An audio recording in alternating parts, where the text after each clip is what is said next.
Chapter 884. Marzora ran behind Erwin. Erwin's round shield was also painted, and it did not even reflect the dim light from the surrounding buildings. However, their weapons and armors inevitably made clanking sounds.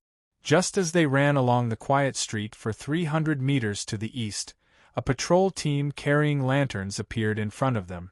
"What are you doing? Stop!" A shout came from the front. Marzora's muscles immediately tensed up. He clenched his fists and was about to charge forward, but Erwin had already accelerated. At the same time, he took off his shield and scimitar and charged forward without any hesitation. "What are you doing? Dodge!" Bang, bang, bang! A series of collisions sounded. When Marzora rushed to the front, 4 of the 5 people were directly knocked over. The last one was stabbed in the stomach by Erwin's scimitar and then kicked away. The soldier on the ground, screaming in pain, looked at the approaching Marzora with a face full of fear. The latter clenched his fists and clenched his teeth. However, he did not hesitate at all. He bent down and stretched out his fist, piercing through the soldier's neck. Ha ha! The patrolling soldier whose windpipe had been cut struggled with all his might, but Marzora's second attack immediately killed him. Blood splattered on his chest and dyed the front of his shirt red. Marzora clenched his fists tightly. He only pulled out his fists after making sure that the soldier's pupils dilated and his limbs drooped. The special forces were not ordinary soldiers in the training camp. They were all troops whose strength had reached advanced level 5 and above. At the same time, they were also troops that had conducted exercises against 4 to 5 groups of bandits and bandit. Even without these actual combat training, more than 90% of the troops were veterans and strong people who had experienced countless battles. It was precisely because of their extraordinary physical strength that they could perform the most stable in the harsh airborne training and actual combat. Marzora was the most junior among them, so he had a strong heart and did not want to fall behind in any aspect. "Follow!" Erwin did not even look back. He took the opportunity to flick the blood on his scimitar to the ground, sheathed it, and then continued to run forward. Marthora gritted her teeth and followed. After they passed through the long street, Erwin suddenly pulled out his sword and locked his eyes on a figure standing on the side of the street. It was an honest-looking bartender, but he was holding a metal wolf head emblem in his hand. When Erwin saw it, he immediately said, "Dark clouds, lightning flashes and thunder rolls." After a simple greeting, Marzora knew that the man was a CIA informant in this city. The latter cut to the chase and said, "Viscount Cartland is not in the Earl's mansion today. He went to another noble's mansion to attend a banquet in the afternoon. It's 3 streets away." "How do I get there?" "Go straight ahead. I've already asked someone to draw the road sign under the street lamp. You'll be able to find it by following the road sign." "Roger that." Elson saluted, and the latter responded with a military salute. The group turned around and continued to move forward, while the agent, who looked like a bartender, turned around and went back to the tavern not far away. Everything was flawless. Marzora had only learned about the execution of this battle plan from the platoon leader, but he did not expect EFTA to have infiltrated the core area of the enemy's rear to such an extent. With the instructions of the CIA agent, the entire team quickly ran toward the target location. Although they did not encounter any more patrols along the way, Marzora could still hear the sound of his own heartbeat. After all, this was the hinterland of the enemy's strength. Other than this group of people in front of him, the other 200 people had already rushed to the city walls and other key areas. But according to the information, the total strength of this city was more than 2,000 people, more than 200 people facing more than 2,000 armed enemies in a city with a population of 30,000 was a feeling of being surrounded by enemies. It was a great pressure for anyone. Marzora remembered what Commander Sodeler had said when he joined the Special Forces. Special Forces are born to be surrounded by the enemy. "We are not ordinary infantry, we are Special Forces." Marzora continued to strengthen his belief, and kept up with Erwin's pace. Under the torches on the side of the street, a right arrow drawn with white lime appeared. Erwin moved forward, came to a corner, and made a tactical gesture. The sound of armor clashing almost instantly stopped, and all the soldiers immediately got into a standard defensive formation, drew their weapons, and waited for orders. Erwin stuck his head out of the wall and looked into the distance. There were 2 rows of carriages parked on the street 50 meters away, and the stench of horse dung could be smelled from far away. And the most eye-catching building in the middle was obviously the place where the nobles were having a banquet. Things were more complicated than expected. Because the plan was to directly attack the mansion, they would probably only have to face Viscount Catlin's guards. But there were more than 10 carriages at the banquet, and according to the usual practice, every noble present would have at least 4 guards. Therefore, other than the nobles, the number of enemies with combat power at the scene exceeded the special forces who were carrying out the decapitation mission. Marzora! Erwin suddenly called out, and Marzora, who was standing at the side, immediately responded, "Here. Investigate the enemy situation." "Yes." Marzora pursed his lips. He put away his blade, turned around, and directly ran to the stone building with the closed door. His body was like a gecko as he climbed to the roof of the 3rd floor, and then he quietly observed from a high vantage point for 2 minutes. After that, he quickly returned and reported the result to Erwin in a low voice. Erwin thought for a few seconds and ordered, "Rush into the hall in 10 seconds. Squad 1, cover Squad 2 to break the door and help take care of the guards that are rushing up. Squad 3, guard the door and take the high vantage point. Depending on the situation, help the others. Squad 4, follow me. Capture Viscount Catlin as soon as we enter the door." After saying that, he looked into the distance and said, "Attack in 1 minute." This minute was for the squad leader to inform all the members of the mission. In order to ensure that everyone knew what they were supposed to do, this was something that had to be done before every battle. Marzora belonged to the 4th squad, which had the strongest combat power.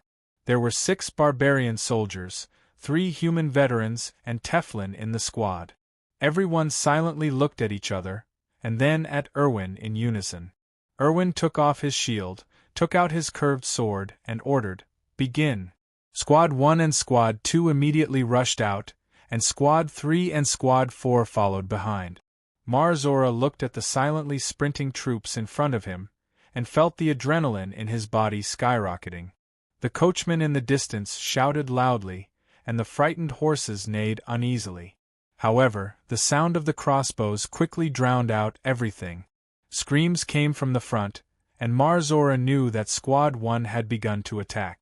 Passing through the carriages that reeked of horse dung, the squad rushed into the mansion without any hindrance. With a loud bang, the door was smashed open, and the orange light inside the house illuminated the dark road. "Charge! Charge! Charge!" Squad 1 and Squad 2 quickly rushed in. They were armed with short-range weapons, so that they could fight better in the narrow space.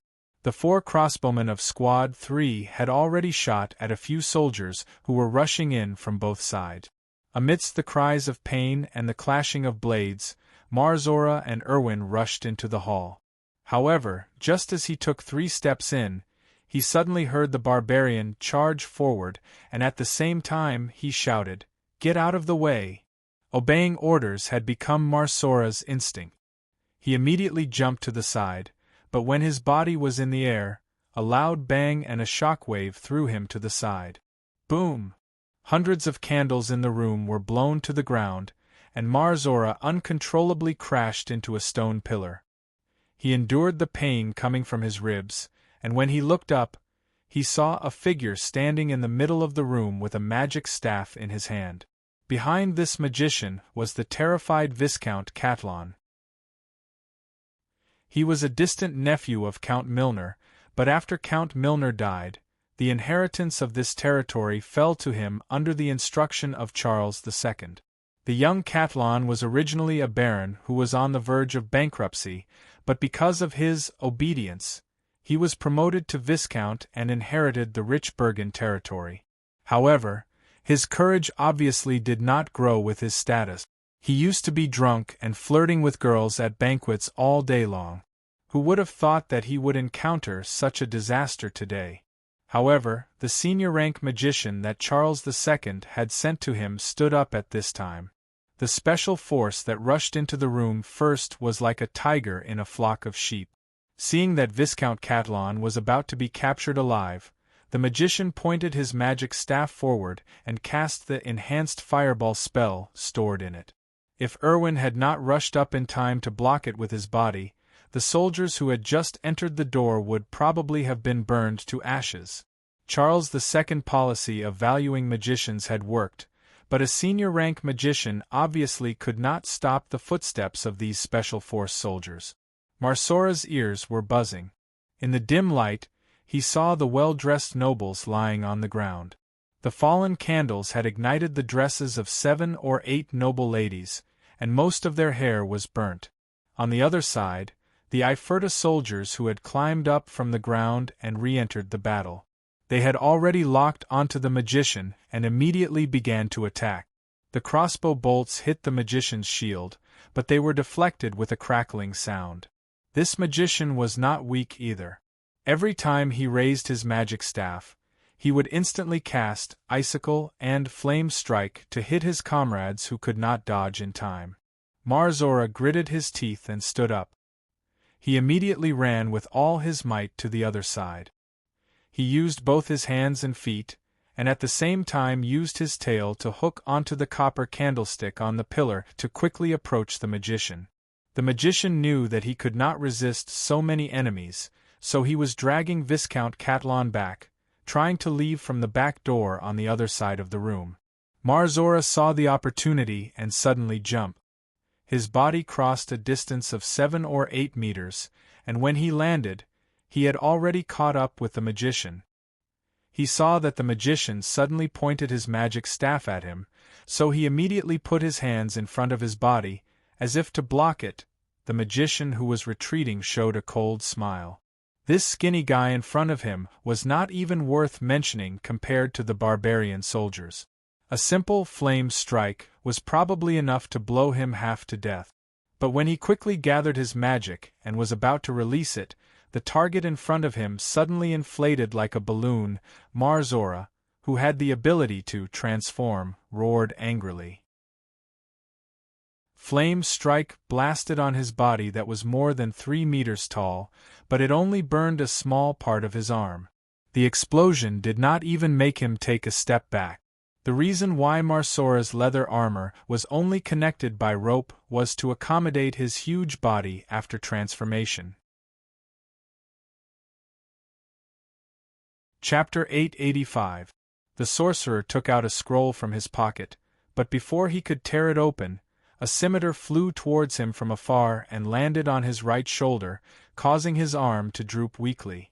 Marsora seized the opportunity and punched the sorcerer's abdomen. The force of the punch pierced through the sorcerer's body, and the inertia sent the sorcerer flying for more than 3 meters. He crashed into the wall and fell to the ground. Blood flowed from his abdomen. But Marsora did not stop there. He gritted his teeth and rushed towards the sorcerer. Without a word, he punched the sorcerer a second time, a third time, bang, bang, that's enough. Marsora almost smashed the sorcerer's body into 2 before Erwin stopped him. He looked up and found that the captain's hair was almost burnt off, but his shield was still intact on his left arm. His armor was charred black, but his running posture did not seem to be affected. After confirming that the captain was fine, Marsora's anger and tension eased a little. But he immediately realized that he still had a mission to complete. Looking at Viscount Cartland, who had collapsed on the ground, he reached out and strangled his neck, lifting him up with one hand as if he was a chicken. Only then did everyone realize that the hem of his luxurious clothes was soaked in urine. Marsora threw him to the side and began to help the second team outside to clear out the guards who were trying to rescue him. The transformed Teflon could not move freely in the house, so he reverted to his previous appearance. The soldiers of the special forces were used to this, but the nobles were so scared that they forgot to resist. The strongest sorcerer was killed, and the remaining guards were quickly cleaned up like small fries. In 5 minutes, more than 10 nobles and knights in the mansion expressed their willingness to surrender and give up all resistance. Viscount Cartland even ordered his butler to order all the soldiers in the city to give up resistance. The IFTA Special Forces would be in charge of the city defense. In fact, there was no armed force above a small team on the city wall at night.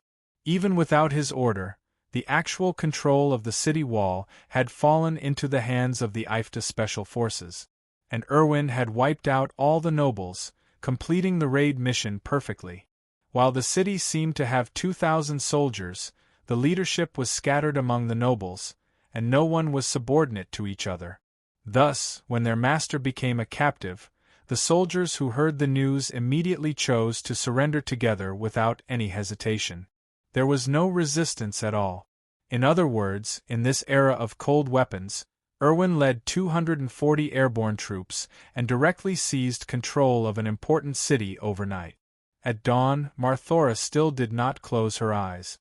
He stayed by the side of his wounded comrade and fed him a healing potion from time to time. After the battle, exhaustion quickly hit him. However, Marthora was still unwilling to sleep because of the agitation in his heart. Instead, he sat there, thinking about the gains and losses of the night. In fact, his conclusion was not that much emotional, because it was only now that Marzola understood that the saying, "sweat more in peacetime, less blood in battle," was not empty talk. And Commander Sodeler's many changes to the military supplies problem had even saved the lives of his comrades. He originally thought that the equipment they wore was similar to that of the infantry division, but after the face-to-face battle with the sorcerer last night, everyone realized that not only could their armor block swords and knives, it could also resist magic. The spells that the high-ranked sorcerer cast in a hurry were not of a high level, so their magic-resistant armor played a big role. A total of 4 soldiers were hit by the icicle spell and flame blast. Logically speaking, even if they were wearing metal armor, their bodies should have been directly pierced or blown into pieces. But in the end, the armor firmly blocked the spells. Apart from broken ribs and bruised muscles, the 4 people were not in danger of dying. Apart from a barbarian comrade, who was coincidentally shot in the knee by an arrow, the rest of the assault team maintained basic mobility. Captain Erwin was blown away by the enhanced fireball, but in fact, his shield did not even have a crack. Apart from the shock that made his internal organs uncomfortable for a few hours, he was not seriously injured. Later, Marzora found out that the material of the shield was dragon bones. In fact, even Erwin did not know that the special company, which only had a total of 500 people, from the establishment of the organization until now, all the expenses were several times more expensive than the same number of cavalry troops. Their individual equipment was even stronger than that of the Dragon Lance Knights with warhorses, and everyone had to advance to level 5 or above to qualify to be selected. Under such conditions, they used their own actions to prove that the money spent was worth it. 240 people took down a city with tens of thousands of people. Such an event would definitely be recorded in history. Marzora was also excited because his name would definitely be remembered in the future. 4th team, eat. Erwin's voice came over. Marzora put down the medicine bottle in his hand, said goodbye to the injured comrades beside him, and got up to eat. Their food was directly left over from the noble banquet. The company forbade alcohol, but there was enough chicken and beef. Marzora wolfed down his food, and when he was about to go back and rest, he happened to hear the report of a soldier from the 6th platoon, reporting to the captain, "We have just captured a messenger from the Imperial City at the South Gate. This is the intercepted letter." Although Erwin had been trying to learn to read for the past 6 months, not to mention the fancy handwriting of the royal letters, the grammar was also completely different from the spoken language. He had to ask for help. Who can understand it? Can you read it for me? There were many people in the whole team who could read, but the writing of the nobles of the kingdom of Karen, especially the royal family, was not something that ordinary people could understand. Therefore, after walking around, Erwin found that no one could read the content of the letter. He was quick-witted, and directly asked someone to drag Viscount Cartland over. The latter thought that he was going to be executed, and was so scared that he cried out loud, which made the special forces despise him in their hearts.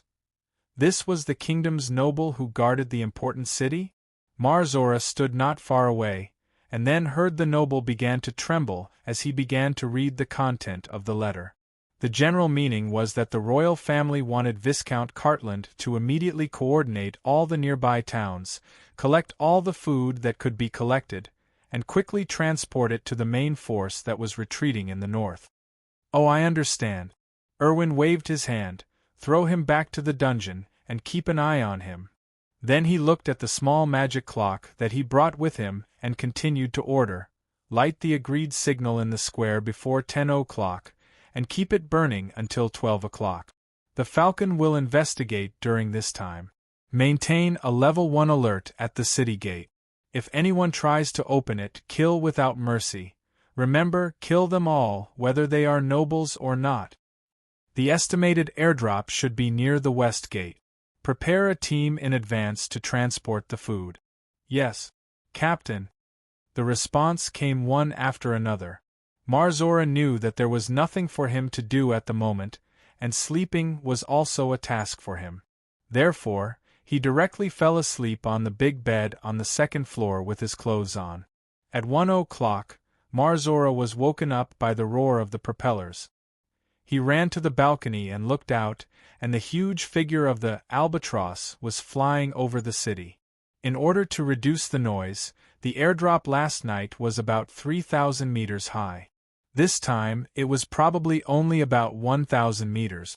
Because it was a sunny day, Marzora could even see the supply boxes that were slowly falling after being thrown out of the tail cabin. When it was time to rotate the guards, Marzora washed his face with water and went to stand guard outside the command center. Not long after, the supplies were transported into the city by the prepared carriages. The soldiers removed the magic circle on the boxes and began to assemble the large communication circle. When the crystals were inserted, the troops immediately got in touch with the front line and the command center of the Holy Cathedral. Listening to Erwin's loud military report, Marzora pricked up his ears for a long time. Only then did he know that after his group of people was airdropped, the Albatross had already airdropped the other half of the special forces to Bakori's city, more than 100 kilometers east. That city was also an important place that could provide a large number of food supplies for the enemy troop. The airdrop operation over there was also very successful. At this moment, the city had been completely closed, blocking any possibility of supporting the enemy troop. Our main force will arrive here in 3 days. Before that, everyone pay close attention to the possible counterattack in the city, cooperate with the Intelligence Bureau, and be sure to kill all resistance forces. Yes. Marzora breathed a sigh of relief. Thinking that it had not even been a week since the war began, he did not know if the royal family would directly surrender in 3 days. For Viscount Buragon, who was still on the way, the most important thing at the moment was to hurry up. He had already made contact with the troops in the east. The army of more than 10,000 people was short of food during the retreat. In 2 days, more than 1,000 people had been killed. They did not starve to death, but the knights ran away with their squires before they could assemble. They were directly attacked by the enemy. With low morale, many people naturally chose to retreat. After all, they would starve if they followed the main force. It was better for them to collect some food in the village than to gnaw on the turf in the smelly camp. Many of these people who ran away did not even have the identity of knights. Their departure often meant that there would be more horse bandits in the kingdom. But now Buragon could not care about this. He could only ask all the nobles to stand up and try to maintain the morale by preaching, and try to find ways to delay the speed of the pursuers.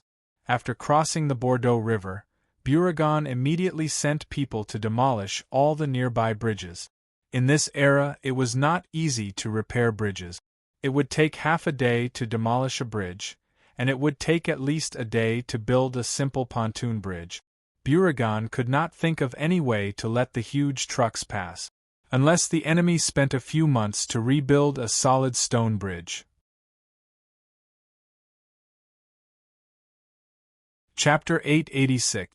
Just as the team was marching quietly, the roar of propellers coming from above made everyone gradually stop. Looking up, the huge transport plane in the sky swooped down like a dragon. Many people turned pale with fright. They had never seen such a terrifying creature before. Someone shouted excitedly, "The monster is attacking! Run!" The already low morale was almost destroyed by such a strange cry. Just as the crowd began to stir, Viscount Beauregard directly pulled out the long sword at his waist and ordered his guards to rush forward. "Whoever dares to spread rumors, I'll behead him." He personally cut down 2 soldiers who tried to run away. Some of the knights on horses slashed them with their sabers, and some directly stabbed them with their lances. It took them several minutes to finally suppress the panic. The morale of the defeated army was already low.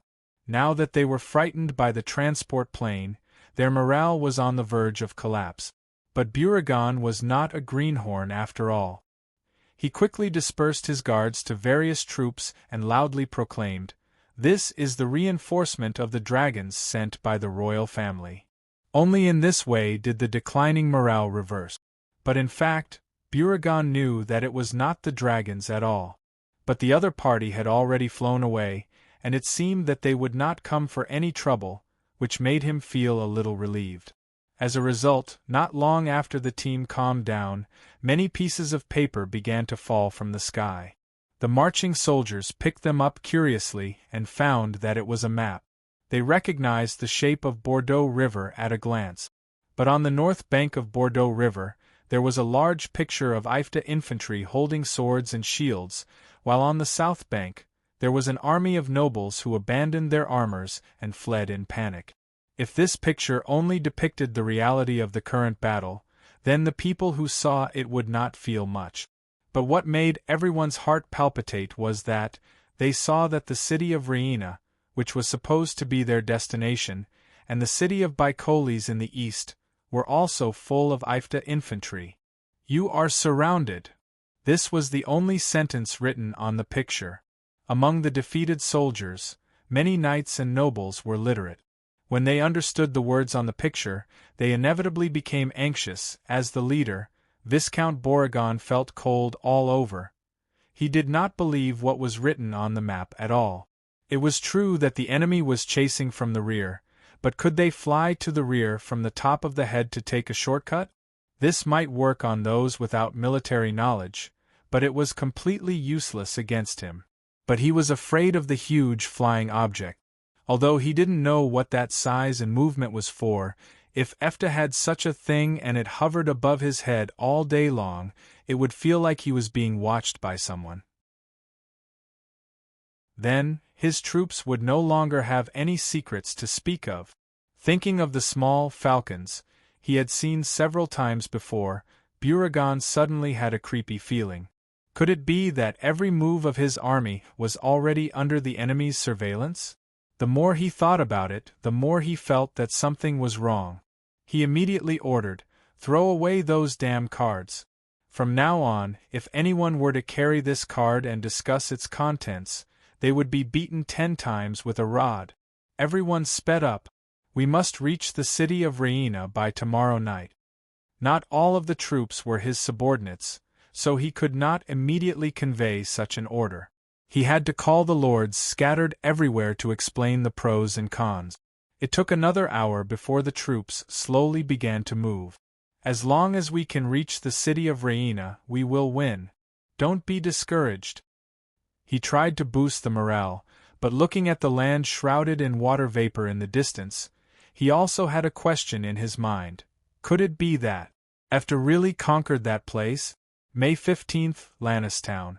When Efta's troops arrived here, Borogon had already left with his troops. In fact, if they were to march at full speed, Efta's infantry division could catch up with this group of people on the 13th.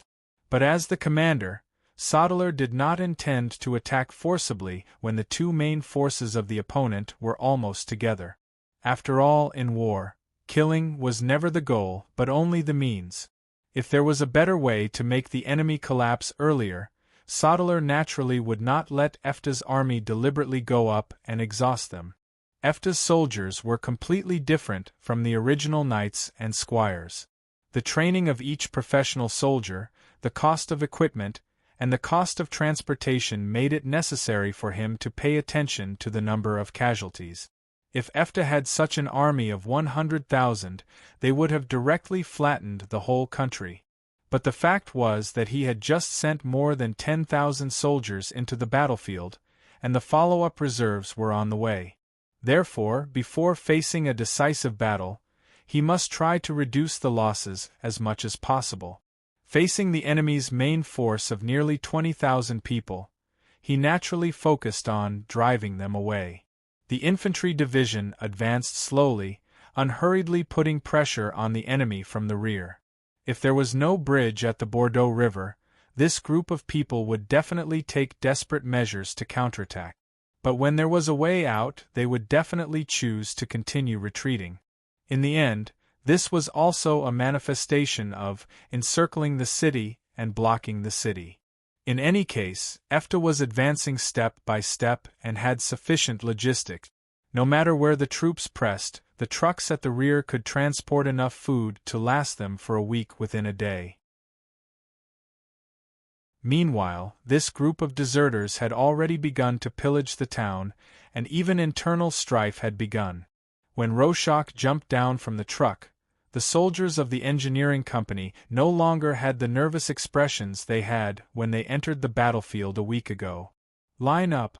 Count off. As a platoon leader, he carried out his superior's orders as usual. Now that the troops had been reorganized, he turned his head and looked around. Lannis was almost empty, and it could be said to be in a mess. More than 6,000 troops had passed through here. To a certain extent, it was even more terrifying than locusts.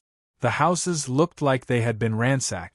Because of the recent rain and the tens of thousands of people had trampled back and forth, the road was mixed with rubbish, food residue, and human and animal feces. It was truly a tragic sight. For this reason, the first order of Efta's army was to let the engineering company plan the camp, and then start to repair the bridge. Rorschach turned his eyes to the riverbank a few hundred meters away. The original wooden bridge there had been broken, and the stone piers below should have been blown up by magic. Obviously, it could not be repaired. In the distance, several other smaller pontoons or suspension bridges had also been destroyed. However, he was not in a hurry to investigate the situation. Instead, he began to arrange tasks with ease. According to the standard of a camp with 10,000 people, the old rule is to finish it within 2 hours. Viscount Borogon's camp was randomly distributed. Those who had tents slept in tents, and those who did not had to find their own place. However, Efta's military camp had very strict rules, and there were various extra facilities that were difficult for others to understand: canteens, toilets, and bathhouses. The canteen was not a place for soldiers to sit down and eat, but a special area for unified distribution of food. This was for unified management of food, to prevent soldiers from losing numbers because of food poisoning. The bathhouses and toilets were to prevent diseases. Do not underestimate these 3 things. In Viscount Borogon's troops, more than 100 people had dropped out of the team in the past 3 days because of various diseases. Most of them had diarrhea, vomiting, and eventually fainting from exhaustion or fever because of eating unhygienic food. There were no doctors or mages here. The fate of those who dropped out was to die by the roadside and be eaten by wild dogs. However, Efta's military camp tried hard to prevent these things from happening at the source. For this, the logistics department had paid an unimaginable price for the Cullen nobles, because they would never know that the trucks transporting food were equipped with ice formations. Chapter 887. Because of this achievement, Rorschach was very respectful of the camp construction rules and strictly followed all the rules. Under his leadership, 3 squads of soldiers quickly used special tools and white lime powder to quickly divide the camps of each company in the open space outside the town. The entire engineering company was very familiar with this kind of thing. In less than an hour, more than 200 people had drawn out a neat area on the open space, and then began to put flags with different company numbers in the designated positions. After everything was done, the soldiers of the engineering company began to think about the task of repairing the bridge. At this time, the road construction puppet had already compacted the empty area in the middle of the barracks and built the road directly to the river. Rorschach was lost in thought as he stared at the huge puppet that had stopped and cooled down. The squad leader next to him asked. The squad leader asked, "Platoon leader, if we repair the bridge, when do we have to transport those things over?" "I don't know, let's wait for the company leader to arrange it." Rorschach adjusted his military uniform and turned his head to look behind him. Amidst the billowing smoke and dust, a large troop of trucks transported the soldiers directly out of the city of Dunkel. It only took them 2 hours to reach the Bordeaux River along the smooth road. The soldiers who got off the trucks began to line up, and then carried the materials to build the barracks in the pre-drawn area of the engineering company. The road was two-way, and the trucks that dropped off the soldiers immediately turned back. This continuous flow of goods only ended at noon. By 3 o'clock in the afternoon, more than 5,000 soldiers had completely set up the camp. After the arrival of the 5,000 soldiers, the trucks were no longer carrying people, but wood that was cut in advance by the logging puppets from the previous supply station. 60 truck loads of tree trunks piled up into a small hill beside the river, but Rorschach and the others had not started building the bridge. The river was too turbulent, and the bridge they wanted to build must be of the highest standard that the road construction puppets could pass through. It was not that the engineering company could not build. Ever since they were established, their main training was to build bridges and pave road. However, the current problem was that if they wanted to build such a large bridge quickly, they needed a special lifting circle to assist them. And this magic circle had been stored in Castle Domic before they set off and was not transported all the way here. Rorschach received orders to stand by the river, so he and the 200 soldiers next to him had been staring at the turbulent Bordeaux River for an hour. Apart from being ordered to draw a huge cross on the ground with lime powder, they had no idea what to do next. Not long after, a faint noise came from the horizon, and gradually, everyone could hear the roar of the Albatross 8 propellers. The transport plane flew over the camp at a low altitude and dropped a huge wooden box from the rear of the rear cabin. The soldiers of the engineering company, who had never seen an airdrop before, were shocked. They thought that the thing would fall on their heads. Then, they saw 2 figures jumping down with the material and changing the direction of the falling material in the air. With the help of the floating magic circle and the 2 of them, the huge wooden box that was more than 5 meters in length and width landed precisely in the middle of the cross. After the slight collision, 2 sorcerers in short robes quickly ran to the team and saluted to the captain of the engineering company. Members of Elson Magic Research Department, middle-rank Sorcerer Bratter, low-rank Sorcerer Gray, are here to help the engineering company build the bridge. The heavy spell formation has been cast. Rorschach and the others were in an uproar. After the enemy experienced the power of the airdrop, the soldiers of EFTA also felt the terror of this mobility. With the addition of the 2 sorcerers, the originally time-consuming and laborious work was quickly completed. Unpacking, assembling, adjusting the magic circle. After everything was ready, the processed wooden piles were controlled by the magic circle and inserted into the water. Under the hard work of the engineering company, a large 10-meter-wide bridge was gradually built across the Bordeaux River within a day. A regular camp area of more than 1 square kilometer was built on the empty land next to Lannis town. The tents were lined up vertically and precisely as if they were measured with a caliper. After the sun began to set, the other soldiers returned to their tents to rest and reorganize after leaving the patrolling team to supervise and control. In the huge military camp, there was no noise at all. Even when talking in the tents, the soldiers followed the rules and lowered their voices. The engineering company and the 2 sorcerers did not rest at all.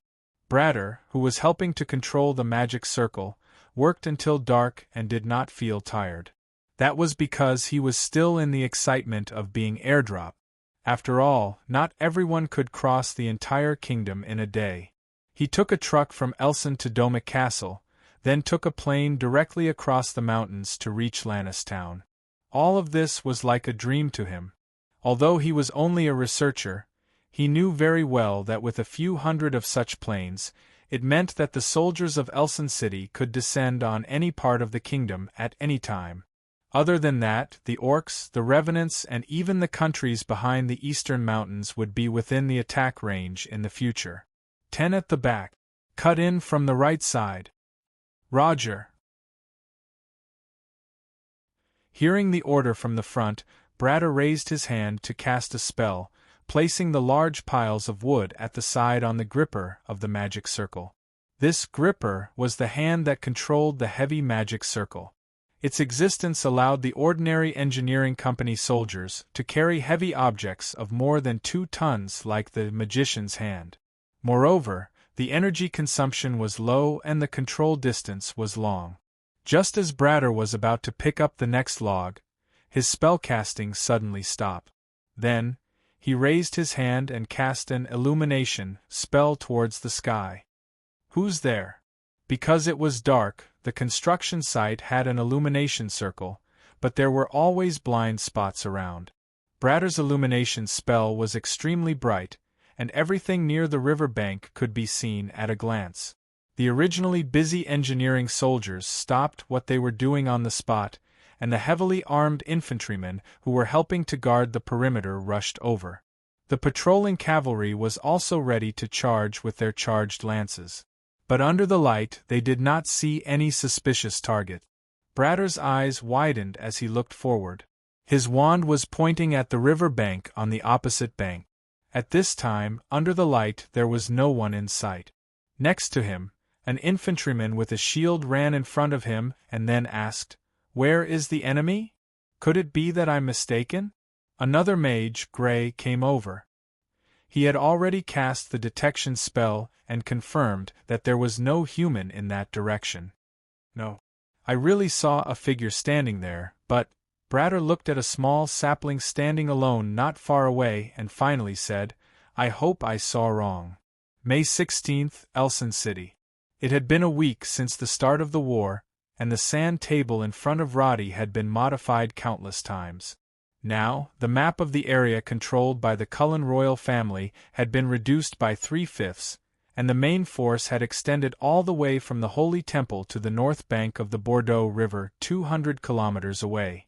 At the same time, the city of Reina and the city of Baichiles on the south bank of the Bordeaux River had also raised IFTA's flag, sandwiching the retreating main force such as Viscount Beauregard in the middle. You really know how to fight. I didn't know that the war in the human world was so interesting.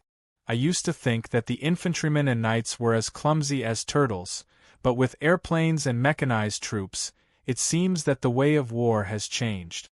The one who spoke was Kardashian. She was actually praising herself. After all, she was the pillar of the Aircraft Research and Development Department. This time, with the addition of transport planes, those tactics that only existed in the plan were easily realized.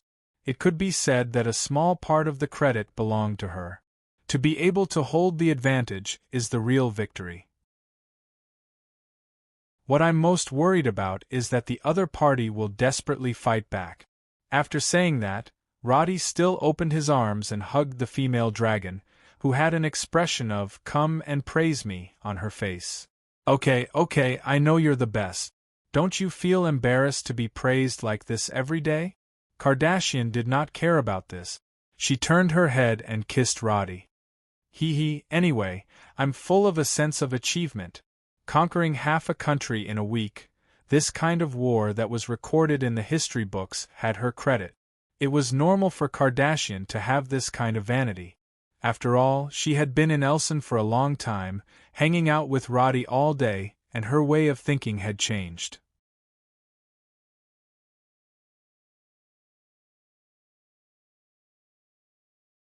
Okay, Her Excellency Kardashian is in the Magic Tower. I'll take you to see her. As a result, before Roddy turned around, Kardashian pushed the door open and entered. She did not even look at Roddy and directly said to Basta, "Time's up?" Kardashian, your father said that we have to look at the big picture now, so it's not appropriate to continue staying here. I see. The little female dragon asked casually, "Where is my father now?" I'm not sure. It's said that Lord Quio wants to gather all the lords for a meeting in the humans' imperial city. He may appear there soon. Basta was really traumatized by the last time, so he was very careful when talking to Kardashian. Roddy was the background and did not say a word. Kardashian felt it was funny, but her face remained cold. She nodded and said, "I see. Then I'll go to the imperial city to find him." Okay, then shall we go now? Basta's face revealed a smile. If he could fly all the way with Kardashian, he would be able to spend at least half a day with her. If he could find a reason to rest in the middle of the journey, they could even rest for the night together. When he thought of this, he could not help but feel a little excited. However, Kardashian continued, "Can you do me a favor?" Of course. With regards to such a request, how could Basta refuse?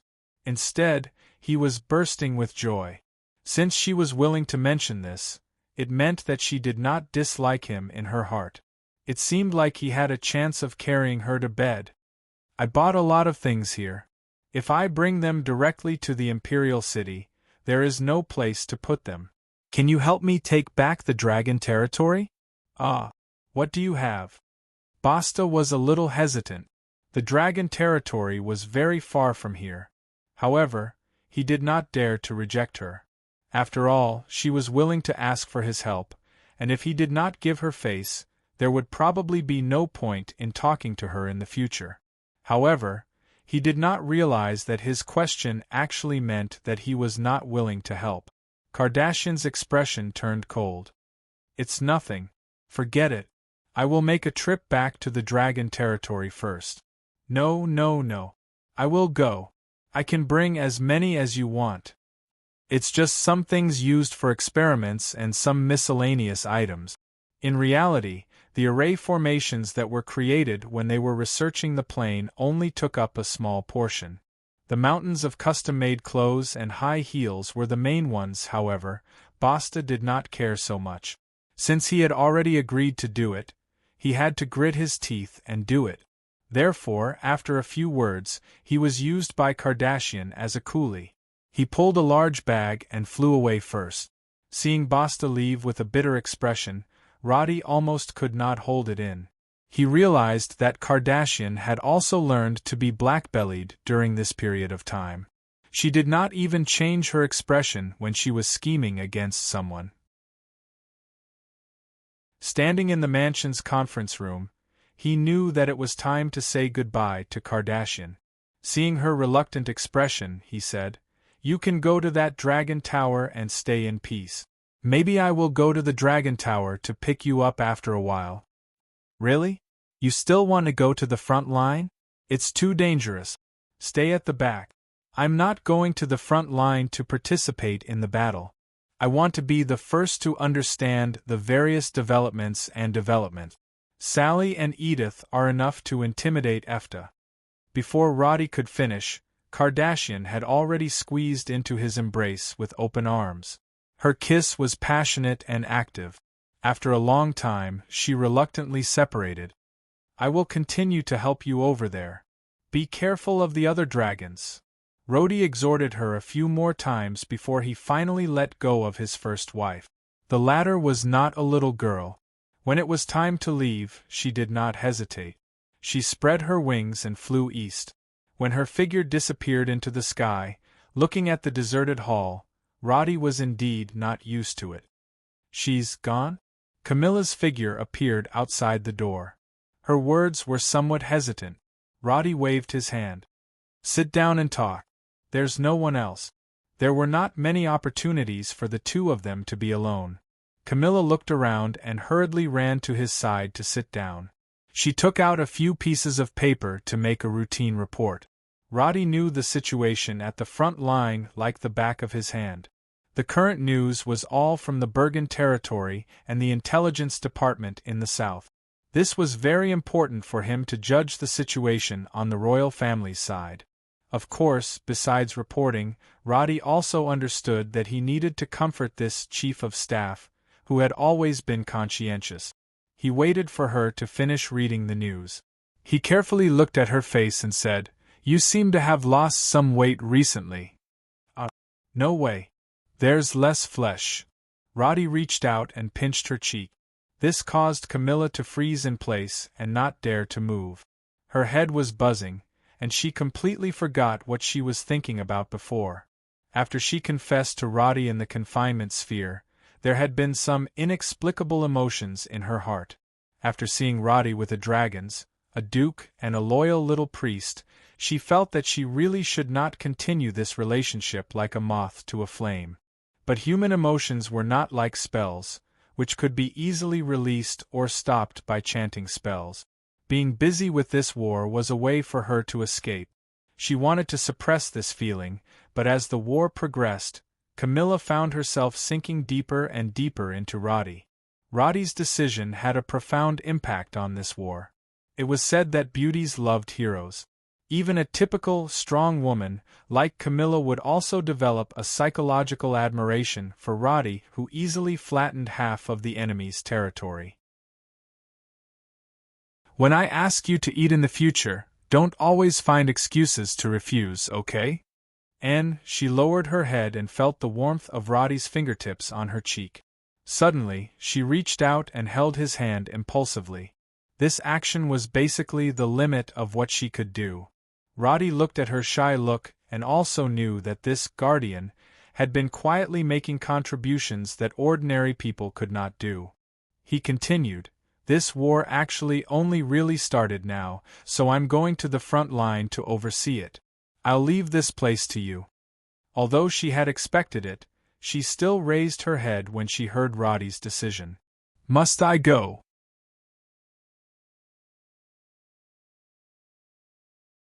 Chapter 889. Roddy nodded. Although I can communicate with Sodeler through the sorcery array, the frontline battle cannot be reported in time. The information from the reconnaissance aircraft is delayed by half a day. In this kind of war, an hour's difference may be the difference between victory and defeat. I can't take chances on this. Camilla knew that this was a critical moment, so she did not say anything more. She just looked down and said, "Then you must be careful." She was complaining that she could not leave Elson City and continue to be a guardian, but Roddy saw through her thoughts and smiled. "I won't go to the battlefield myself, don't worry," he said as he stood up.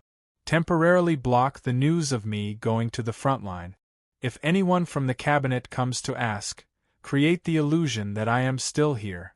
Traitors will be punished after the war, but for now, let them continue to be numb." Understood. Camilla took the documents and paused after getting up. She asked hesitantly, "When are you leaving?" "In half an hour." Hearing this, Camilla knew that this was actually farewell. She took a deep breath and made sure that no one was watching from outside the hall. She cautiously took 2 steps in front of Roddy and opened her hands slightly. Before she could make the next move, Roddy pulled her into his arms and smiled. "Are you afraid that I will become a monster and eat you?" Camilla relaxed and whispered, "Every time we separate, I am afraid that it will be like last time." No matter how many times she said it, she was still worried about Roddy's safety. But she also did not want to stop Roddy from achieving his ambitious goal, so she left his arms and whispered, "I will wait for you to come back. Okay, be good and wait for me at home." Roddy tried to make the atmosphere relaxed, but he did not know that the word home almost made Camilla cry. After she left with red eyes, Roddy began to pack up and prepare to leave. Although he was only in command, he had brought the best equipment and weapons with him. After packing up, Akasha, who had changed into a combat robe, also came to the mansion with the white bone staff in her hand. Roddy had already called his team of advisors over. After all, when he was in the front line, this group of people had to come up with ideas and strategies. Everyone, including Duncan, who was the oldest among them, had an indescribable excitement. A few minutes ago, Roddy had just agreed to a new proposal submitted by his aide. He was signing it now and said, "Nip all threats in the bud, which can greatly reduce the cost of war." Akasha didn't know what he was talking about, but she said thoughtfully, "Viper Cross may join the battle. They won't sit back and watch Rose Cross sweep the country. Of course, this is also within my consideration. Don't worry." Roddy smiled and handed the proposal to the servant beside him. "Pass it to the CIA." He turned his head and directly signaled everyone to depart. The advisors were not combatants, so they were all wearing leather boots and uniforms. Roddy was fully armed, not even a bow, a sword, or any kind of elemental summoning stone. At the same time, he also brought Misha, who had been bored in the city for a long time. They left through the back door of the mansion and directly boarded a transport ship. Under the cover of the enclosed cabin, they left the city, and then under the escort of a group of necromancers and soldiers, boarded the back seat of a truck heading to Domic Castle.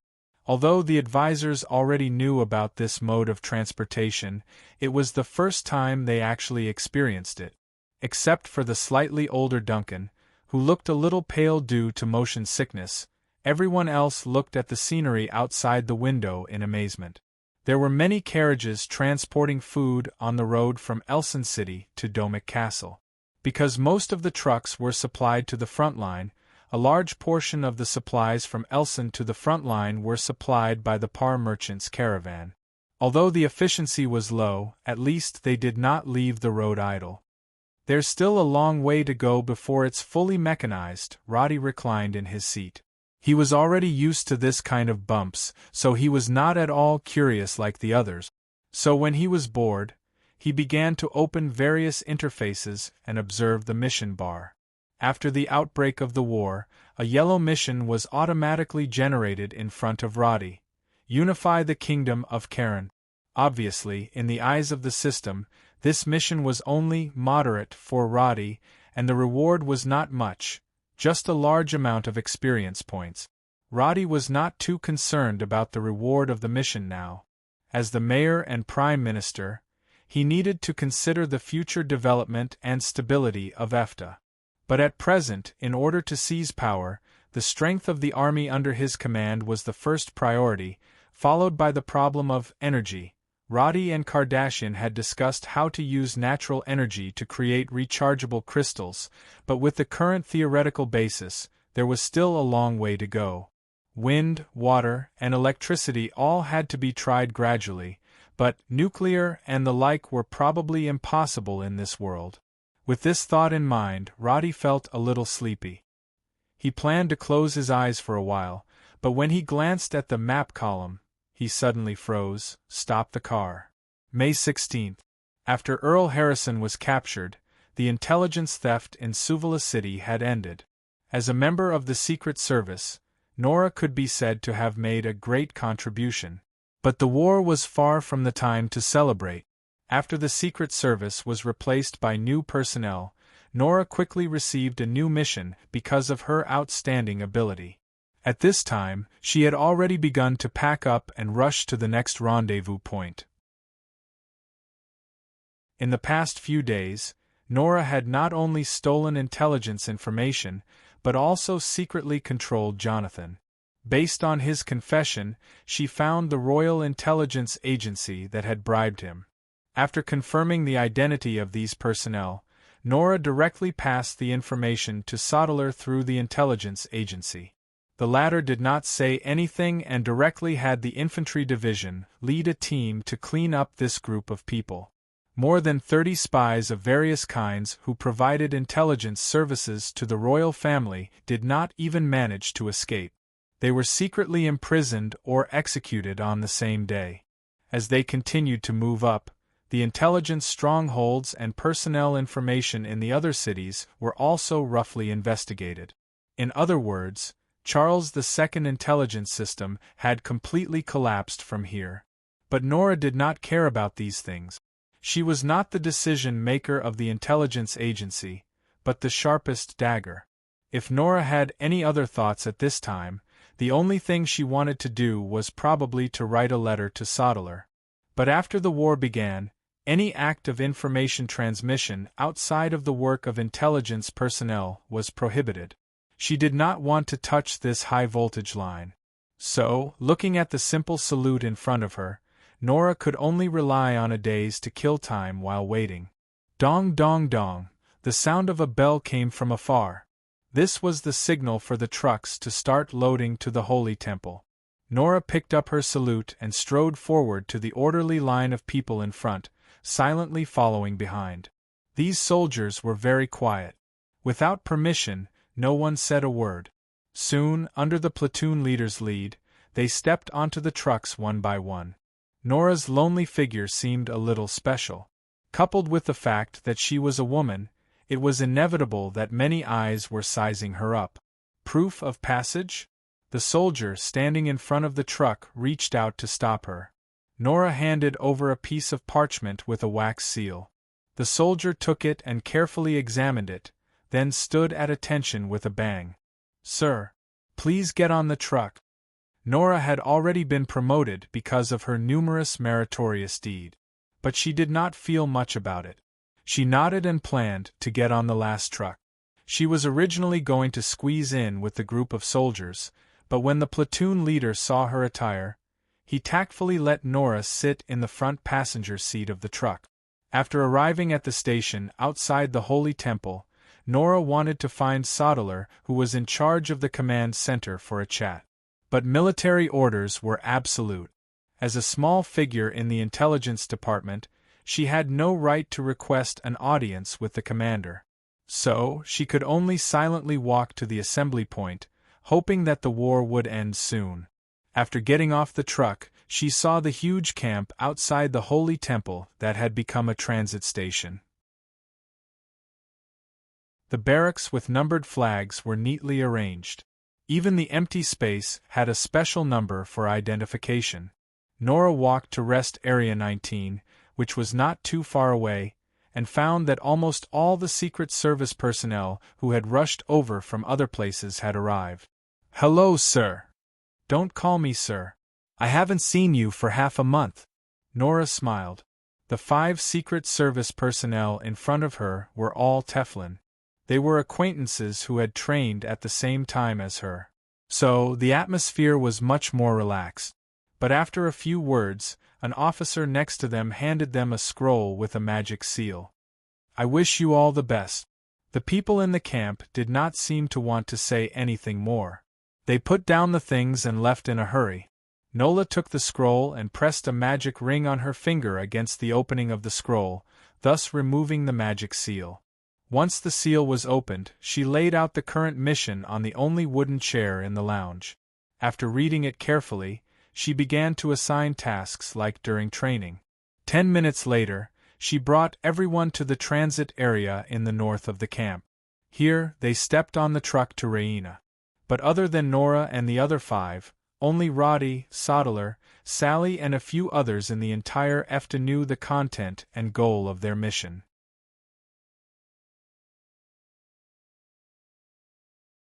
Chapter 890. May 17th, morning, Royal Palace. Charles II sat on the throne with a tired face. The ministers in front of him were silent. What was different from the past was that there was an exquisite sand table in the center of the conference hall today. Although the scale was not accurate, it was an indisputable fact that the flag representing Ifta covered 3/4 of the territory. And the reason they knew this result was thanks to Charles II.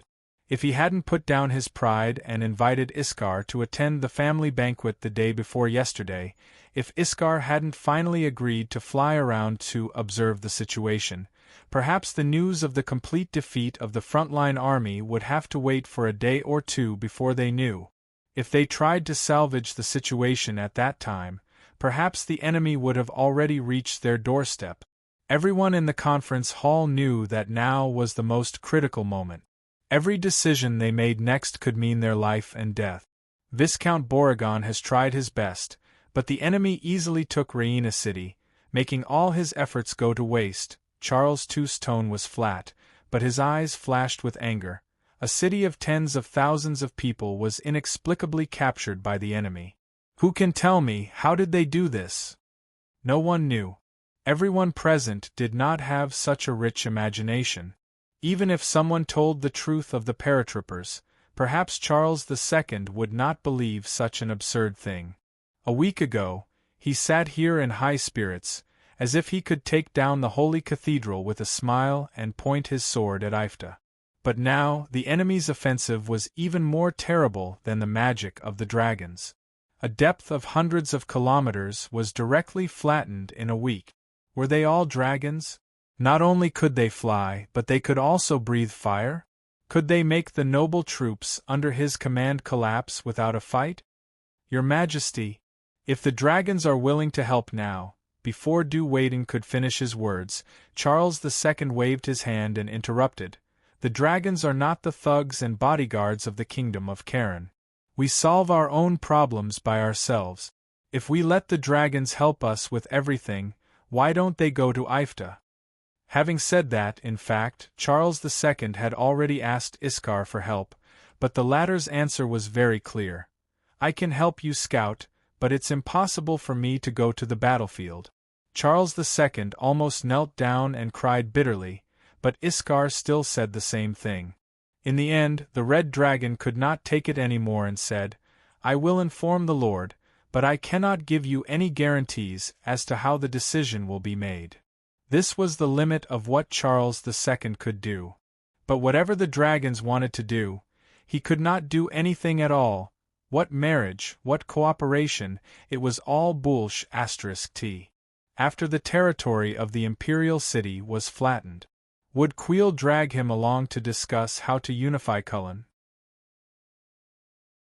Therefore, he couldn't keep calm about Du Wayden's proposal. After a round of rebuke, his voice became low. The only one who can save us is ourselves. So, everyone, how many troops do you have now? We must pull them all up. Next, I will also put on my armor and fight alongside everyone. Your Majesty? Charles II's decision gave them quite a fright. It was not unusual for a monarch to personally go to the battlefield. Back then, great Emperor Kun had brought his army to conquer the kingdom's territory. But in the past 70 years, none of the monarchs sitting in the imperial city had really gone to the battlefield. No one would have thought that after only 70 years, the descendants of great Emperor Kun would use this method to defend the last dignity. Your Majesty, we still have room to fight back. There are more than 100 magicians in the Dragon Tower now. If we mobilize the food of all the cities in the south, it will be enough for us to defend the city and fight a protracted war. Yes, Your Majesty. We still have a port and can trade with the eastern kingdoms by sea. As long as we can continue to transport food, we can drag this war. As long as we can drag it out, there is hope to win. Charles II was a little excited by these words, but there were too many problems to consider in a real battle. He must have a capable general to help him coordinate these affairs, so he asked. Harrison has already surrendered, and there is no news of Viscount Balagon. Now, who else can gather the army? The nobles below looked at each other. None of them were born to fight. In fact, everyone knew the best candidate who could really fight, but since the battle with the orcs last year, this name was no longer mentioned. Speak. Don't dawdle. Count Duwiden, who do you think is suitable? Your Majesty. If you really want to say the strongest military ability, I am afraid it is only Count Moore. Charles II's expression froze. Last year, the orc Zoran ravaged the hinterland of the kingdom. It was this count who urgently led tens of thousands of troops to drive them away. Afterwards, he wanted to take advantage of the situation to attack, but the other disobeyed his orders. In a rage, Charles II directly removed him from his position and threw him to his own territory for retirement. At this moment, would he still be willing to come out and help him? Charles II narrowed his eyes, and after a few seconds, he finally made up his mind. I will write to him personally. At this time, he will not refuse. The rest, food collection and transportation, erecting walls to clear the wilderness, and all kinds of preparations, nothing can be omitted. Pavlo Mignon, don't let me down. Yes, Your Majesty. This time, we have no way out. Charles II sat up straight. The royal guards will join the war 3 days later, and I will lead the troops under my command to defend the city of Rarick. After saying this, he ended today's meeting. At this time, it could be said to be a race against time.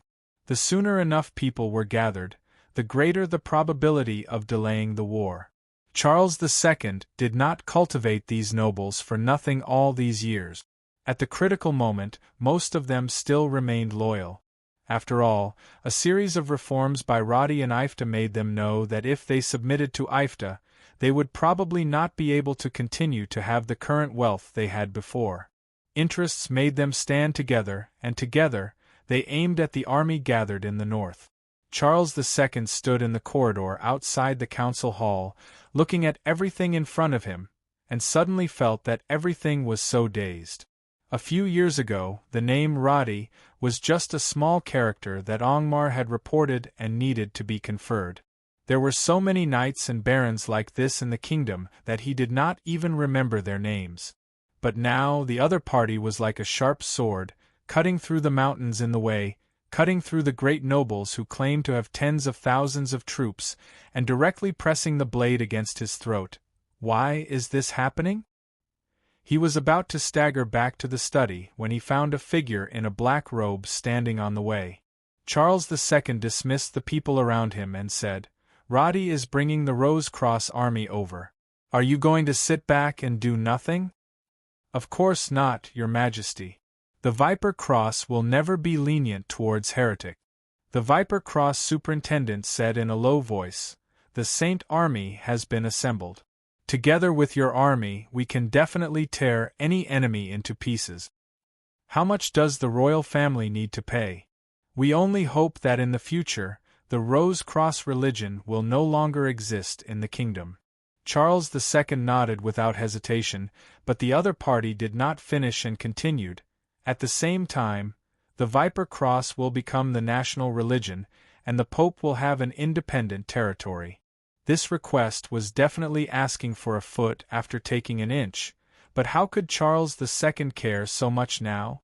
The enemy was already at his doorstep, and the only thing he could do was to grab hold of any possible life-saving straw. These things could only be done if he won this war. If he could not win, then everything would be in vain. Therefore, he finally agreed to this condition. The other party did not waste any time and directly retreated. Charles II tried hard to expel the uneasiness in his heart and returned to the study to sit down. The wide armchair did not give him the warm and comfortable feeling of the past. The weather was not considered hot, but he found that his back had been soaked in sweat. These days, the originally high-spirited monarch had become old.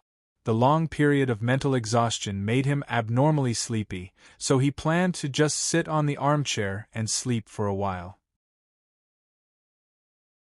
But before he could close his eyes, the figure of his daughter, rolling, appeared in front of him. "You seem to be in a good mood today." Charles II did not tell his daughter about the deterioration of the situation, so he tried to put on his usual enthusiastic appearance. Rowling was indeed in a good mood. She sat on the chair next to him and said, "Father, today, a dragons that I have never seen before came to the Dragon Tower." "The red dragons?" "No, it's Her Excellency Kardashian of the Ice Dragons," Rowling said to her father with some excitement. Rowling excitedly said to her father, "She stopped me and chatted with me for a long time. Her Excellency wasn't as cold as the other dragons. She seemed to be very interested in our country and had a certain understanding of it." "Kardashian? Oh, she should be the one who did some magic exchange in Elson City." Charles II, of course, remembered the name, but he did not think that Kardashian would stand on Elson's side just because she had worked with Elson. Iskar's behavior had made him realize that the real dragons would not stand with humans. They only cared about their own interests. War? They would not care about these things, so Rowling's words did not make his mood better. He just smiled and said, "Then you should build a good relationship with her. You have a dragon's friend. If she really wants to be friends with you, that would be a good thing." Rowling's expression dimmed a little because she thought of Iskar, who did not even want to talk much. Could such a marriage really have a good result? But the father and daughter in the study would not know that at this time, Kardashian was talking about the same topic with Iskar.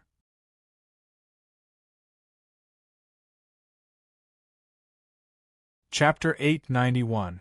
Quio did not conceal the anger in his heart, because Charles II had been too incompetent these days.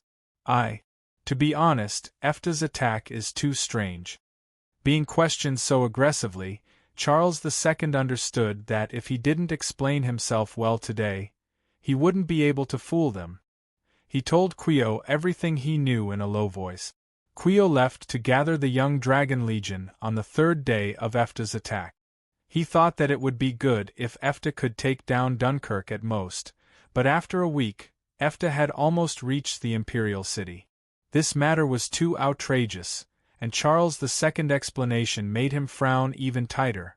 Finally, Quio interrupted him. "It's not like I haven't studied the way humans fight. Which one of the things you just said is the same as a normal war? The reason why Raina City was taken down has not been found yet? How could the enemy have fallen from the sky?" Charles II had been guessing for a long time. Raina City had been closed for a long time, and the only news came in the morning after the city was occupied. But the letters only said that Viscount Cartland and the nobles in the city were captured at a banquet, and there was no other information. He really could not figure out what was going on. Their advance is frighteningly fast. Even our army can't match it. I don't know what kind of changes their army has gone through, but the current situation is, I have to personally lead the army to fight them to the death.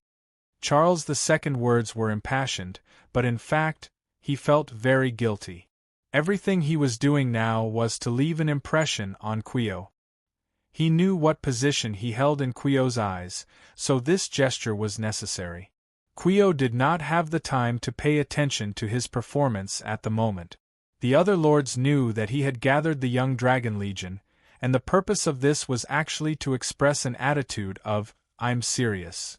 But in fact, he really did not intend to throw the young Dragon Legion into this war.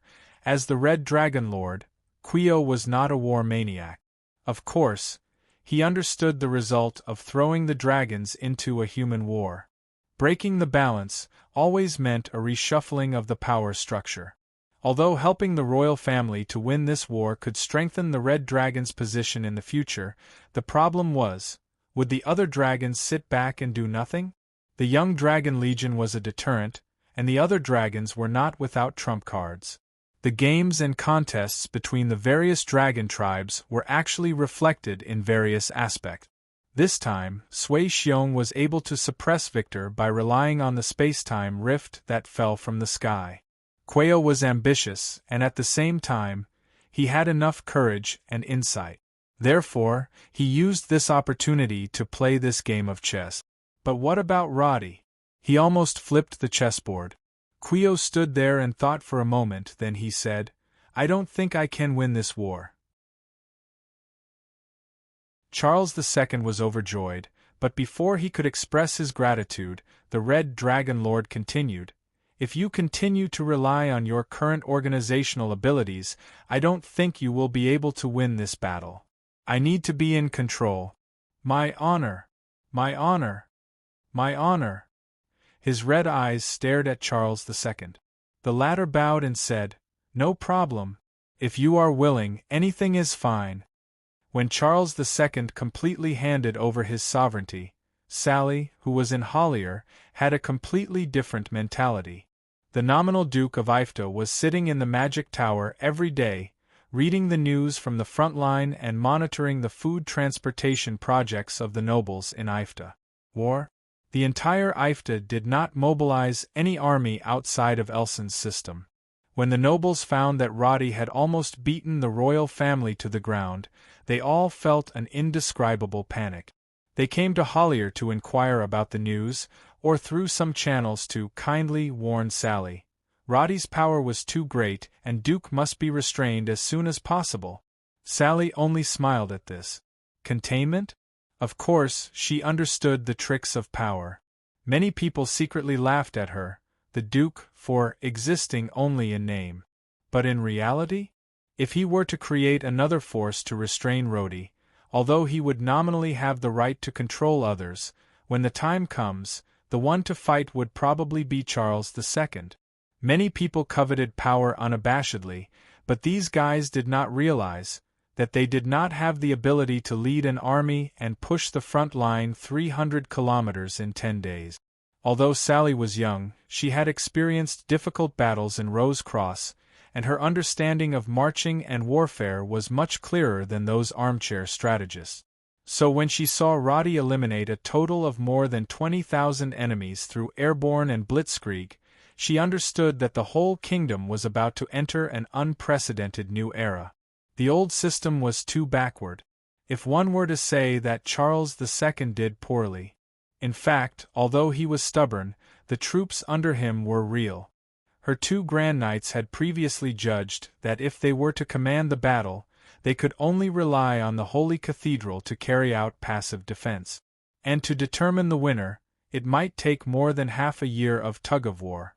If they encountered a situation where they defended the city to the death, it was not uncommon to besiege the city for 3 or 4 years. But now?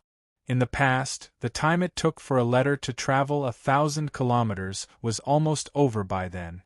Roddy had reformed EFTA, and this reform had already seen results in the war. The most important point was that Sally saw the ability of the enfeoffed great nobles to drag down the overall strength of the country.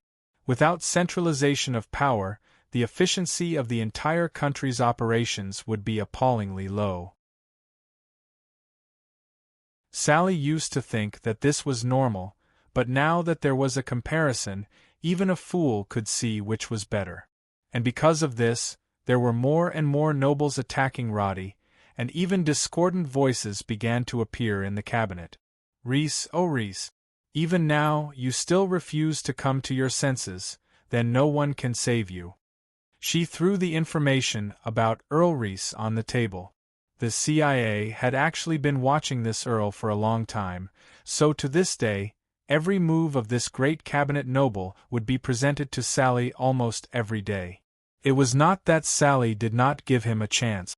After Roddy took down the city of Raina, she carefully observed his reaction.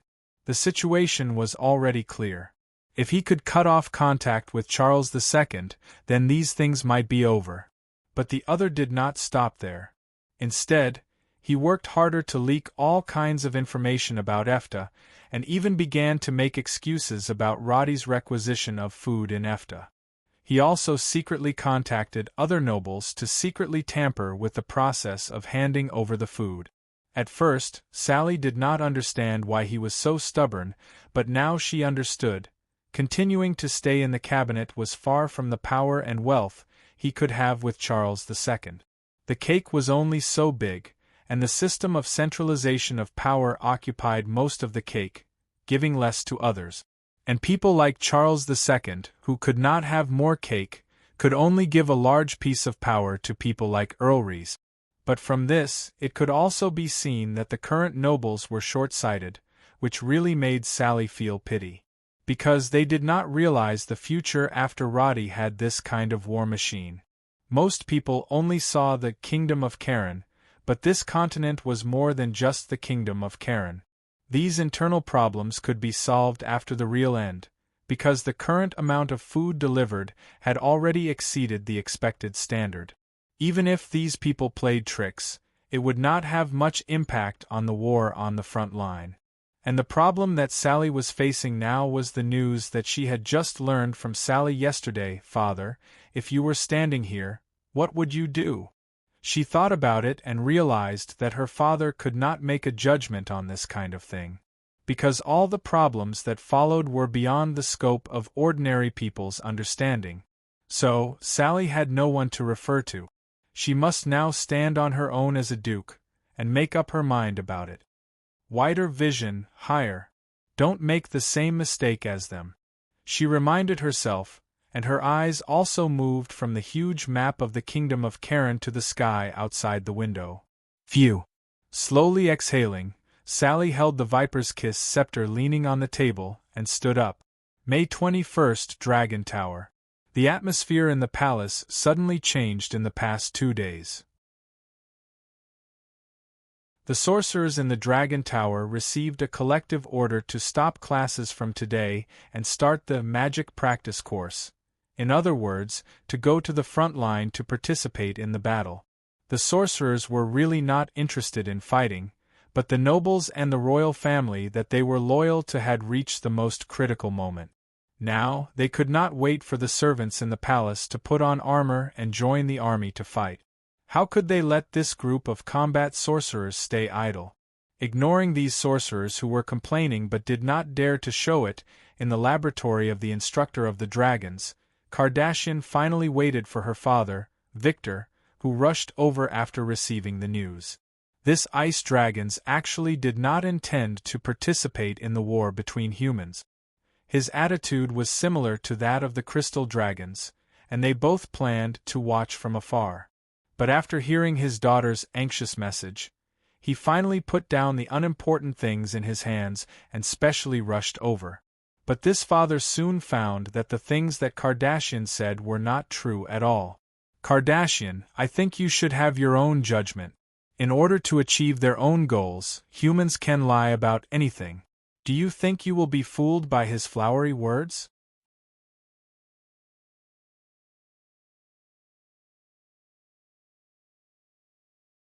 Chapter 892. May 17th, Sunset.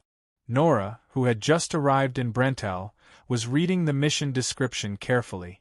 She was wearing pure black leather armor, and had 2 daggers on her waist. She didn't carry any spare weapons on her back, but instead had scrolls and small crystals stuck in her belt. Behind her were the 5 Secret Service members of the intelligence agency, also dressed in black. The 6 Teflon agents had arrived in the city last night. They climbed over the wall and entered the city in the middle of the night. After obtaining the information from the intelligence department, they had arrived at the Count's mansion in the center of the city. Brental City was located 70 kilometers southwest of Raina. It was remote and had a small population. Because it wasn't a strategic road or a rich place, it wasn't included in IFTA's strategic attack route. According to the previous plan, Roddy wouldn't have sent any troops here at all. He would have just guarded the fortress on the west side of Raina, which was enough to deter the nobles on the east and west sides who didn't have much fighting power. However, the strength of the territory was only one aspect. After considering all aspects, Roddy sent the ace agents of the intelligence department from Suvala, which was more than 300 kilometers away, to carry out the Tisiphone plan because of an important person. When the roads and bridges between Dunkel and Raina were completed, the unimpeded EFTA infantry division directly dispersed the morale of the enemy troops who had collapsed due to not receiving food in time. The trucks directly entered Raina, and Nora and her team set off from there. Each of them had 3 horses, and they rushed all the way here without stopping. And now, Nora had confirmed that Count Moore was in the mansion. Count Moore had never fought with Roddy, nor had he fought with Ifta's troops. But in Roddy's memory, this count was one of the few nobles in the kingdom of Karen who knew how to fight. He could even be said to be the most capable general. Charles II had great ambition but little talent. Few of his subordinates were reliable in military affairs. But with Count Moore's help, they could definitely create enough trouble, even if they couldn't turn the tide. Roddy knew that his strategy was not flawless. In fact, it was similar to Charles II's judgment. If he didn't conquer the kingdom in one go, the costly logistics system would become an eyesore and eventually lead to the defense line being riddled with holes. If he had a leader like Count Moore who was adept at warfare, the consequences would be unimaginable. Fortunately, Earl Moore was abandoned by Charles II last year, and was in a state of abandonment. However, Roddy could not guarantee that the other party would not be shelved forever. Hence, for the sake of a foolproof plan, he had to eliminate all threats at the source. Nora put away the map and the parchment and looked at the heavily guarded mansion in the sunset. She raised her hand and made a forward gesture. Raina, which was dozens of kilometers away, had fallen, and the defeated army was scattered everywhere. Count Moore had obviously received the news, so the number of guards in his mansion was doubled. However, as there were no enemies approaching the city, these people's nerves were not too tense. The 6 Teflings were all masters of stealth, and they knew more about stealth than human thieves. The relaxed guards had unknowingly exposed many blind spots, so these Teflings easily broke through the outer defense line and entered the mansion. To be on the safe side, Nora took out an anti-detection barrier scroll and led the group into the mansion. The alarm circle in the mansion was not triggered. The 6 agents split into 2 groups and entered the mansion. The guards and servants who were left alone had their necks broken silently. When the 2 Guardian Knights on the 2nd floor finally realized that something was wrong, a series of magic-piercing crossbow bolts and the Frost Nova scroll that Nora threw out made them lose their ability to resist, and they were killed on the spot. One of her teammates wanted to kick open the last bedroom door, but Nora felt a strong elemental fluctuation. She quickly pulled her teammate away. In the next second, a large number of icicles pierced through the door, and even the wall behind them was blasted open, leaving a large crater. Tefling, who was saved by Nora, gulped. Before he could get up, Nora had already cast her acceleration special ability and rushed in while the enemy was still casting spells. The mage with the magic staff did not even see Tefling's figure clearly. A huge force hit the force field shield in front of him, and a loud bang was heard. Count Moore, who was in the house, frowned. A swordsman in soft armor beside him was about to join the battle. Nora had already pulled out the scrolls on her back with both hands. 2 shields lit up in front of her, blocking the attacks from the mage and the swordsman. But before she could continue, Count Moore suddenly said, "Stop." The 2 who had their magic staff broken and their swords smashed away by Nora's tail were already defeated. But Count Moore's authority was strong, and they immediately gave up and retreated to the back. The other agents who followed behind raised their crossbows, weapons and scrolls. Even an archmage would not be able to escape unscathed under such a siege. Earl Moore looked at the group of people in front of him, and seemed to have expected it. He shook his head and said, "I've been waiting. It's either His Majesty's letter or Efta's soldiers. Now it seems that you guys have the upper hand." He turned to look at the guards outside the mansion. They did not know what was happening, and were still patrolling in his field of vision. The scene left him helpless. He turned to look at Nora, who was still shimmering with her shield. "What do you need me to do?" The Prime Minister said. "Count Moore is a smart man. He knows what to do." Nora repeated the sentence according to the description of the mission. Count Moore nodded and knelt on one knee without hesitation. "I, Count Sickery, Count Barris, am willing to break away from the Leicester royal family's rule, and pledge my loyalty to Prime Minister Roddy of Ifta. For a count who was once so famous to change sides so easily, ordinary people would find it hard to imagine. But just as Roddy had predicted, Count Moore was indeed the most accurate person in the enemy's camp. A person who was familiar with military affairs would not simply stay in his mansion and lead a befuddled life when war was about to break out. Count Moore's understanding of the front line was more detailed than Charles II. That was why he knew more than Charles II how terrifying Roddy's army was. Both sides had a generational gap from the first day of the war, be it in terms of combat strength or logistics. A difference of 1 or 2 times was enough to decide the outcome. If it was 10 or 20 times, there was no need to fight at all. The royal family only had a slim chance of winning because they included the dragons. But Count Moore never believed that the dragons would help the royal family for no reason. If they really did so, the consequences would be even more terrifying in this era. There weren't that many nobles who would sacrifice their lives for the so-called glory. Count Moore was also an egoist. He was smart, but not foolishly loyal. In this situation, he had already left a chance for Charles II. Unfortunately, Charles II information was too late, and this route was cut off by Nora and the others who arrived earlier. At this point, he would naturally make a choice that suited his own interests.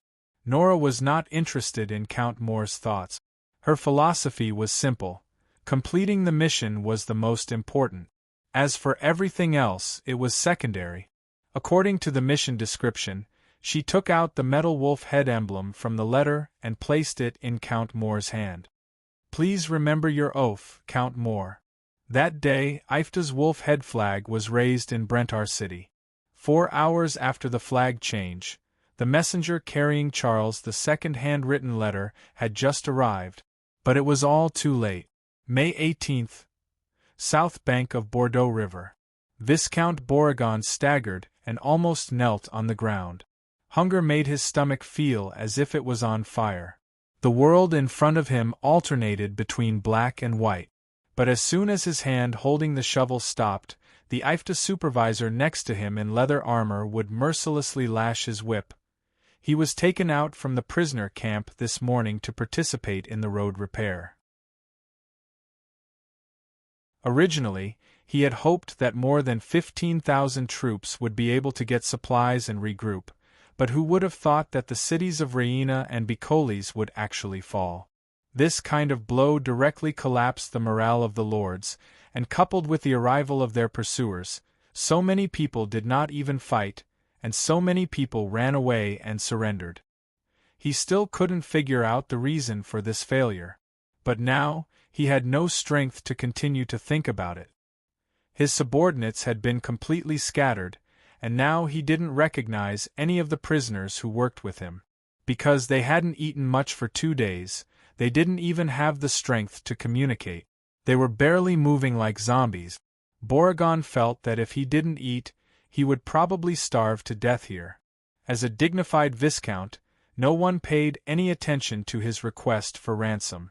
He really didn't understand what the Ifta army wanted to do. Fortunately, a few minutes later, when the sun was high in the sky, the supervisor finally shouted, "Take your tools. Stand in line. Come and get your food one by one." When they heard the word food, many people surrounded them like hungry wolves. As a result, 4 to 5 supervisors whipped them, and the soldiers beside them used their sheathed swords to smash them. Amidst the wails, the people finally learned how to maintain order.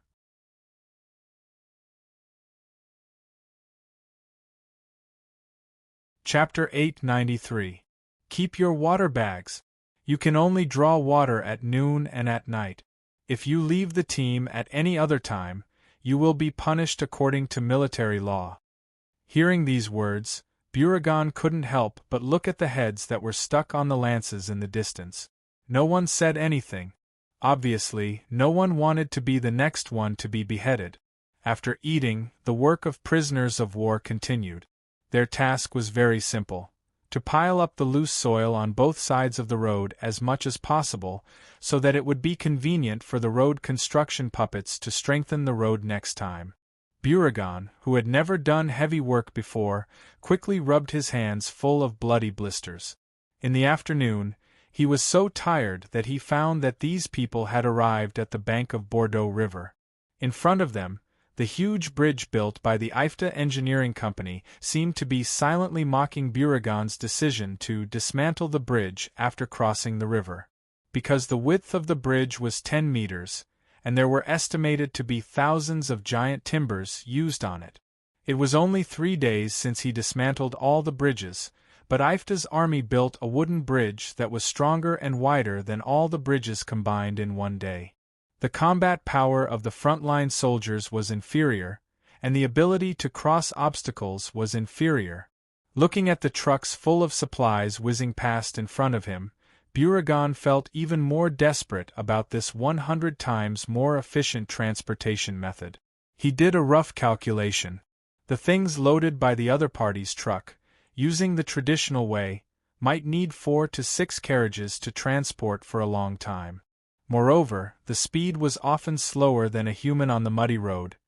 He used to think that the battle depended on the equipment, courage, and strategy of the commander and soldiers, but IFTA's commander directly used logistics to completely shatter his concept of war. Dodge.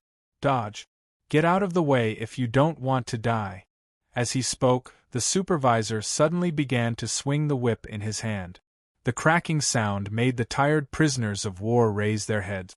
Beauregard looked back at the other side of the bridge and found that a large number of trucks were preparing to cross the bridge. They were much wider than ordinary trucks. At this moment, if the people still standing on the roadside did not avoid them, they would be in danger of being hit. Quickly moving a few steps to the side, Beauregard stared blankly at the truck that was larger than an earth dragon passing in front of him. The astonishing caliber cannon at the back of the truck made him shudder. 2 days ago, when he was defeated and captured, IFTA's infantrymen didn't even launch an assault. They just fired 2 rounds of cannons from afar and completely collapsed the troops of thousands of people. He clearly remembered that the crystal cannons, which were as powerful as high-level mages, were far smaller in length and caliber than this gigantic object in front of him. Suddenly, Beauregard understood how Dunkel and Suwarrow were breached. How could the so-called city walls have any defensive power in front of such weapons? If there were only 1 or 2 of them, perhaps this could be considered a trump card, to be used at a critical moment. But Beauregard stood there for a full 20 minutes because there were as many as 41 double-barreled cannons passing in front of him. These were 82 cannons.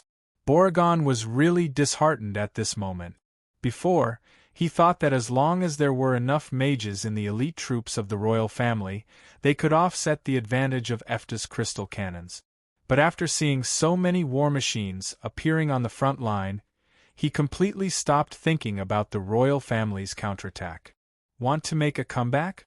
It was still easier to dream. After the rumbling trucks passed by, the temporarily flattened road inevitably became deformed. So the supervisor immediately asked them to work hard to fill the road with soil on both sides. Not long after, the road-passing puppets quickly flattened the road. Beauregard was already numb to this efficiency.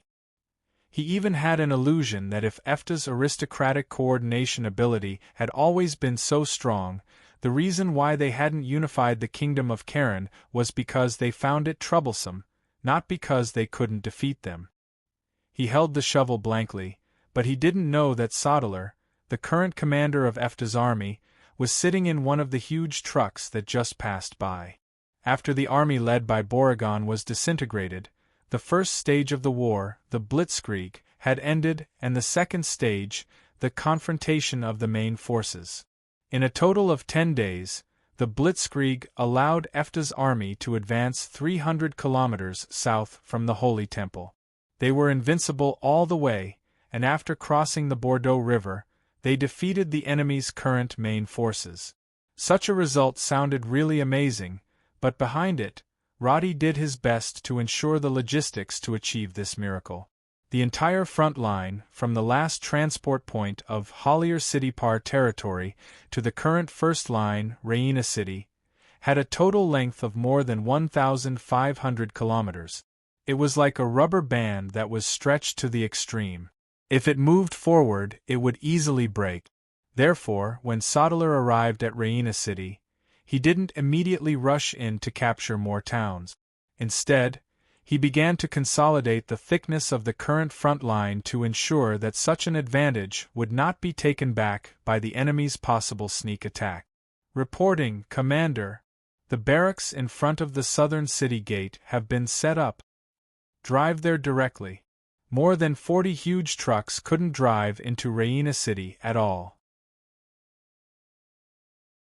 Even if they could drive in through the city gate, the narrow streets inside were simply not enough for these war machines to turn around or make turns. Therefore, Sodeler directly gathered the army under the southern city wall, not relying on the city wall to defend at all. Because he knew that the fighting style of Efta's army was completely different from that of the previous armies. As always, the engineering company had finished planning the camp. Under the city wall, 5,000 combat troops had already been stationed in order. 42 double-barreled artillery vehicles were parked under the city wall, their barrels aimed at the south. Because the terrain of Raina City was considered to be a raised highland in this area, the effective range of the heavy artillery reached 2 kilometers. If it was launched, it could even pose a threat to the enemy 5 or 6 kilometers away. This distance was unimaginable in the era of cold weapons. But Sodeler's preparations didn't stop there. Unlike other nobles, he didn't sit in his mansion in the city to command, but went directly to the center of the barracks outside the southern city gate. A tent identical to the one in Par's territory had already been set up.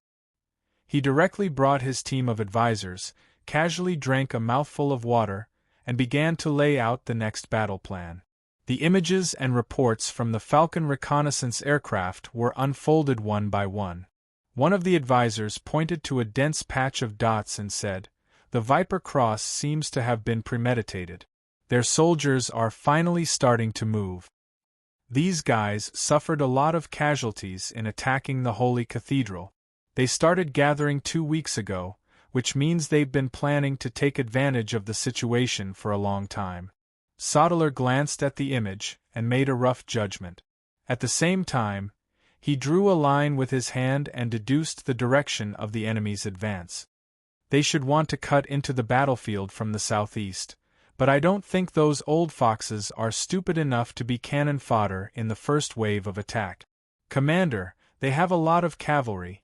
The warhorses can be armed with a conservative estimate of more than 2,000 mobile forces. They've put in a lot of effort. Sodeler frowned.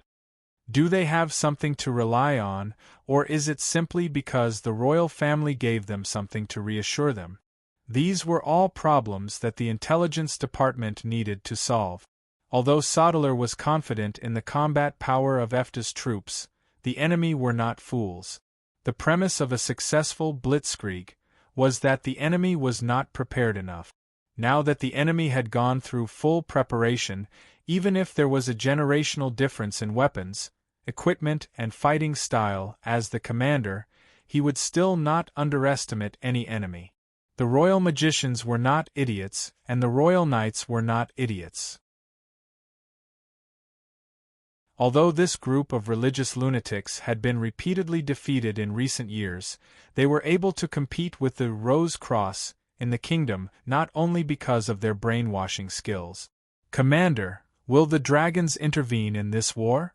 The advisors were after all younger. In their eyes, the only real threat was the dragons. As long as the dragons could stand by and watch, this war was in the bag. But Sodeler did not give the answer they were expecting. He said in a low voice, "All the plans are based on the premise that the dragons may intervene in the war." This sentence made the advisors suddenly nervous. The relaxed expressions on their faces disappeared completely. Commander, if the dragons intervene in the war, how will they affect the war? large-scale spells, air strikes, and possibly decapitation tactic. Sodeler said these 3 points calmly. This is based on the strength of Her Excellency Kardashian. So from now on, everyone must be prepared to fight against the dragons. Don't think that you can sit back and relax just because you are standing behind the line. Yes, Commander. After all the advisors stood at attention, someone finally could not help but ask, Commander, then how do we deal with the attack of the dragons? The Prime Minister said that the best defense against airstrikes is trenches and underground bunkers. So when we arrive at the battlefield, make all the defense measures that can be done. He turned his eyes to the town of Lannis on the sand table and nodded. The rest depends on how the Prime Minister handles it. At this moment, Roddy, who had arrived at Lannis from the Holy Sanctum, was indeed thinking about the attack of the dragons. It only took 2 hours for Kardashian's message to reach him from the palace. The dignified dragons actually lowered themselves to gather intelligence. No one would believe it. Roddy did not expect her to get such important information so quickly. Obviously, the dragons still did not label Kardashian as Elson. And the information contained in this simple piece of parchment did affect all of Roddy's subsequent plans. He did not expect the dragons to be so determined to intervene in the war. Roddy could not judge the combat power of the baby dragons, but he was sure that they were more difficult to deal with than the royal family and the Viper Cross army combined. How to deal with such a high-end force intervening in the human war? Sitting in the temporary headquarters of Lannistown, he kept filtering all the possibilities and cards in his mind. But before he could come up with a definite solution, his Mark of the Dragon Slayer suddenly reacted, and a soldier suddenly came to report to him outside the door.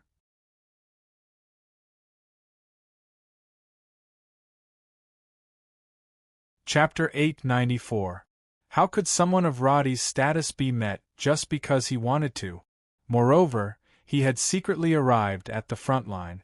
Apart from the security forces of the current barracks, no one else knew where the Prime Minister was. But since the guard had reported this, Roddy had a rough idea. Who is it? She says she is the Lord of Morleth. The name stunned Roddy, and he immediately realized that this was the Lord of the Green Dragons. Why is she looking for me? Roddy thought for a moment and walked out of the tent to greet her. The other party was very polite. He wasn't as arrogant as Basta, who barged in directly. At the edge of the camp, Roddy saw the Lord, who was wearing a cloak woven from green leaves and had 2 curved dragon horns on her head. Green dragons controlled the power of nature.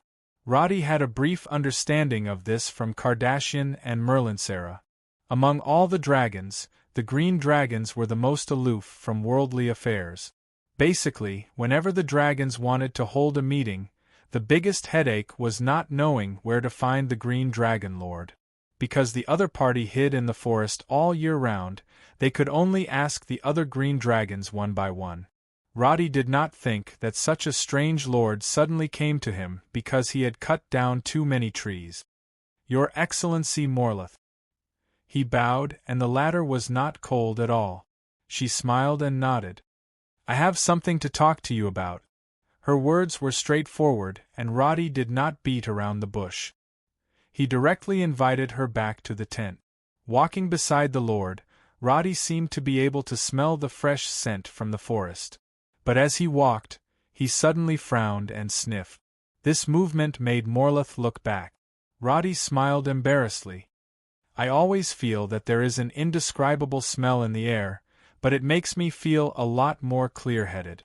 The power of nature is the origin of every life. It is normal for you to feel this way. She seemed to be very friendly as she casually explained to Roddy. After entering the tent, Roddy invited her to take a seat. This lord was not tall in her human form. Her facial features were the same as other dragons.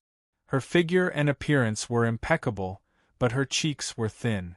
However, this gave her an ethereal and elegant temperament. Morales' gaze was as unhurried as her words. Even when she looked at Roddy, she seemed to have no focus, but her smile always had the power to calm people's hearts. Roddy looked at her for a moment and then asked, "What do you want to say?" "About the upcoming war. Previously, I joined the Red Dragon Alliance because I really needed the power of the spacetime rift. But when I came to the Royal City, I realized that it was a trap." Morales did not beat around the bush at all. Queel thought that choosing a human force that was easy to control would allow him to gain dominance in the dragons, but when I saw your soldiers building a bridge to cross the Bordeaux River, I thought that Queel's idea was just wishful thinking. This was a recognition of the strength of Iferta's troops. In other words, it was also the first time that Roddy heard a praise for a human soldier from the mouth of a dragon's. He actually already had a plan in his heart, but he still smiled reservedly and said in a low voice, "It's just some insignificant trick. Naturally, it can't be compared to the dragons." "I don't think so." Morales shook his head. "The learning and creativity of humans are actually beyond the imagination of the dragons. Most dragons still put themselves high and mighty like Queel. I think that with him leading the dragons, the outcome will not be optimistic." Did this mean that he was planning to start a new faction? Roddy was very good at picking up the conversation. He immediately said solemnly, "The ice dragons have completely withdrawn their cooperation with Elson City. If there is a need, Iferta is willing to do its best to assist the green dragons." Morales was not surprised by his answer, because only humans would seek help from the dragons, not dragons would seek help from humans.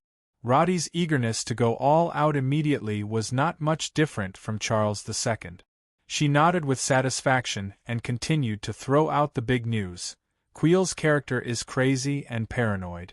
He often uses unscrupulous means to achieve his goals. The war that you started has disrupted his deployment. Once he realizes that things are irreversible, it is almost certain that Queel will personally come to the battlefield to deal with your troop."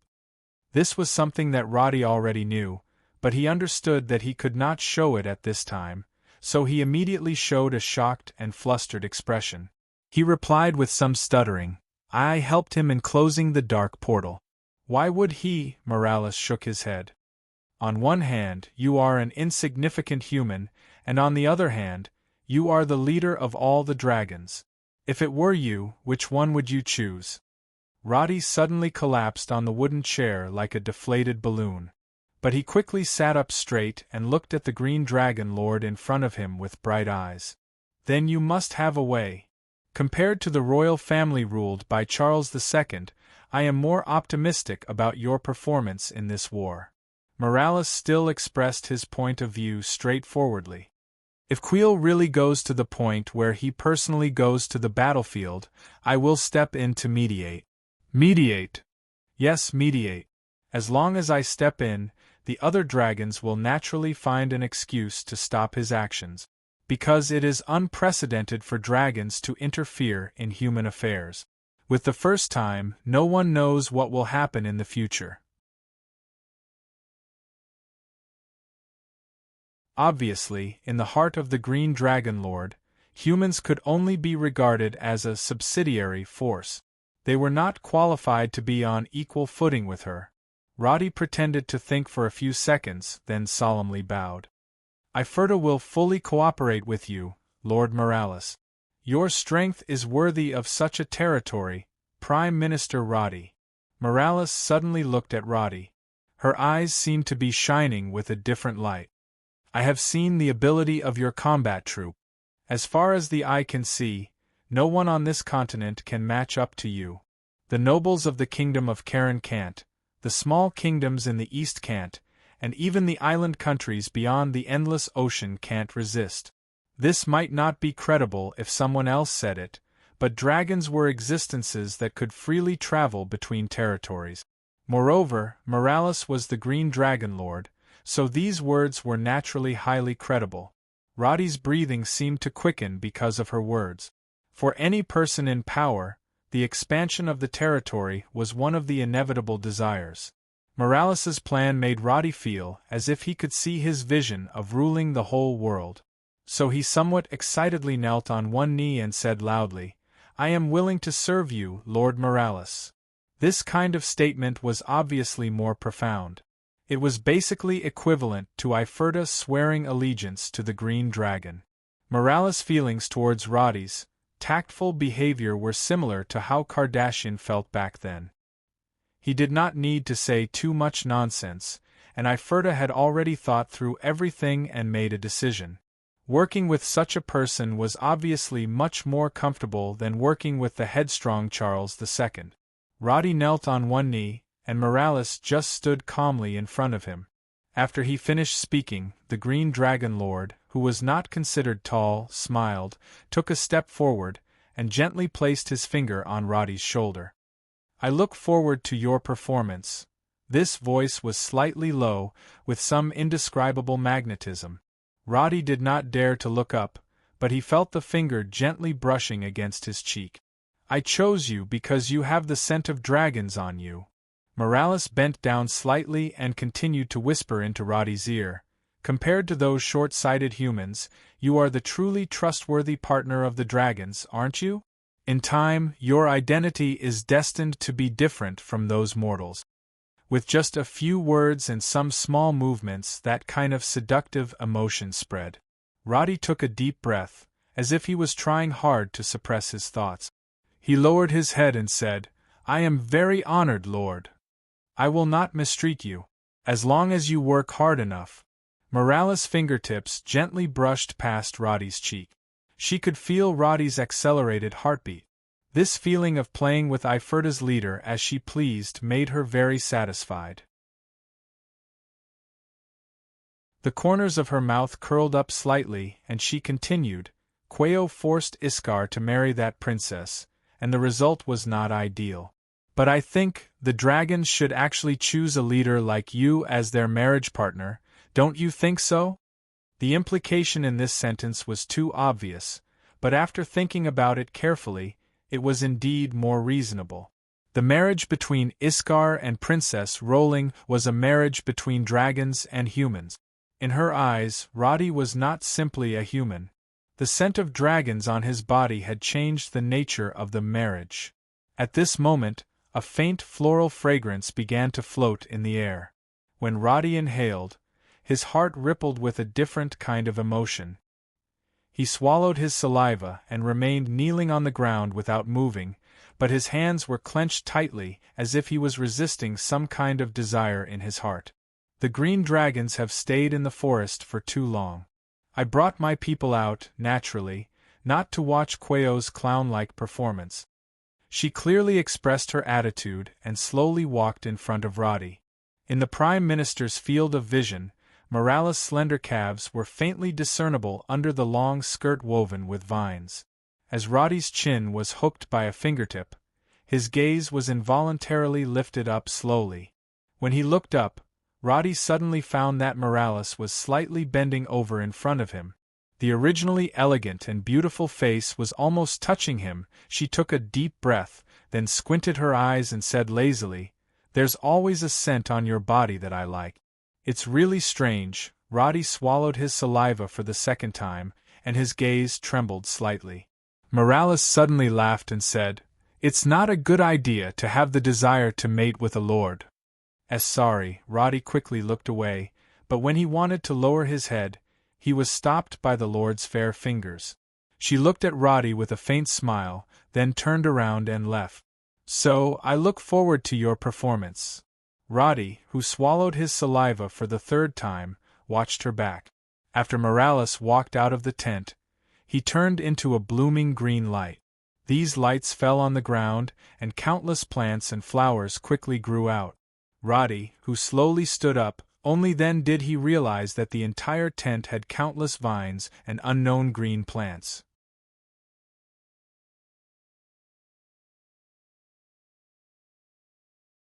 Chapter 895. Roddy, who seemed to have been blinded by lust, had not regained his composure. He looked around and began to pace around anxiously, constantly calling over soldiers and repeatedly ordering Sodeler to hurry up and prepare for the decisive battle. Just then, Akasha came over and wanted to ask who had just arrived. However, Rhodey immediately dismissed her and dragged her into the tent. He pressed her down on the wooden table in the command room like a hungry ghost. He kissed her as he tugged at the hem of her robe. Akasha was startled by his sudden action. In fact, she would give whatever Roddy wanted unconditionally.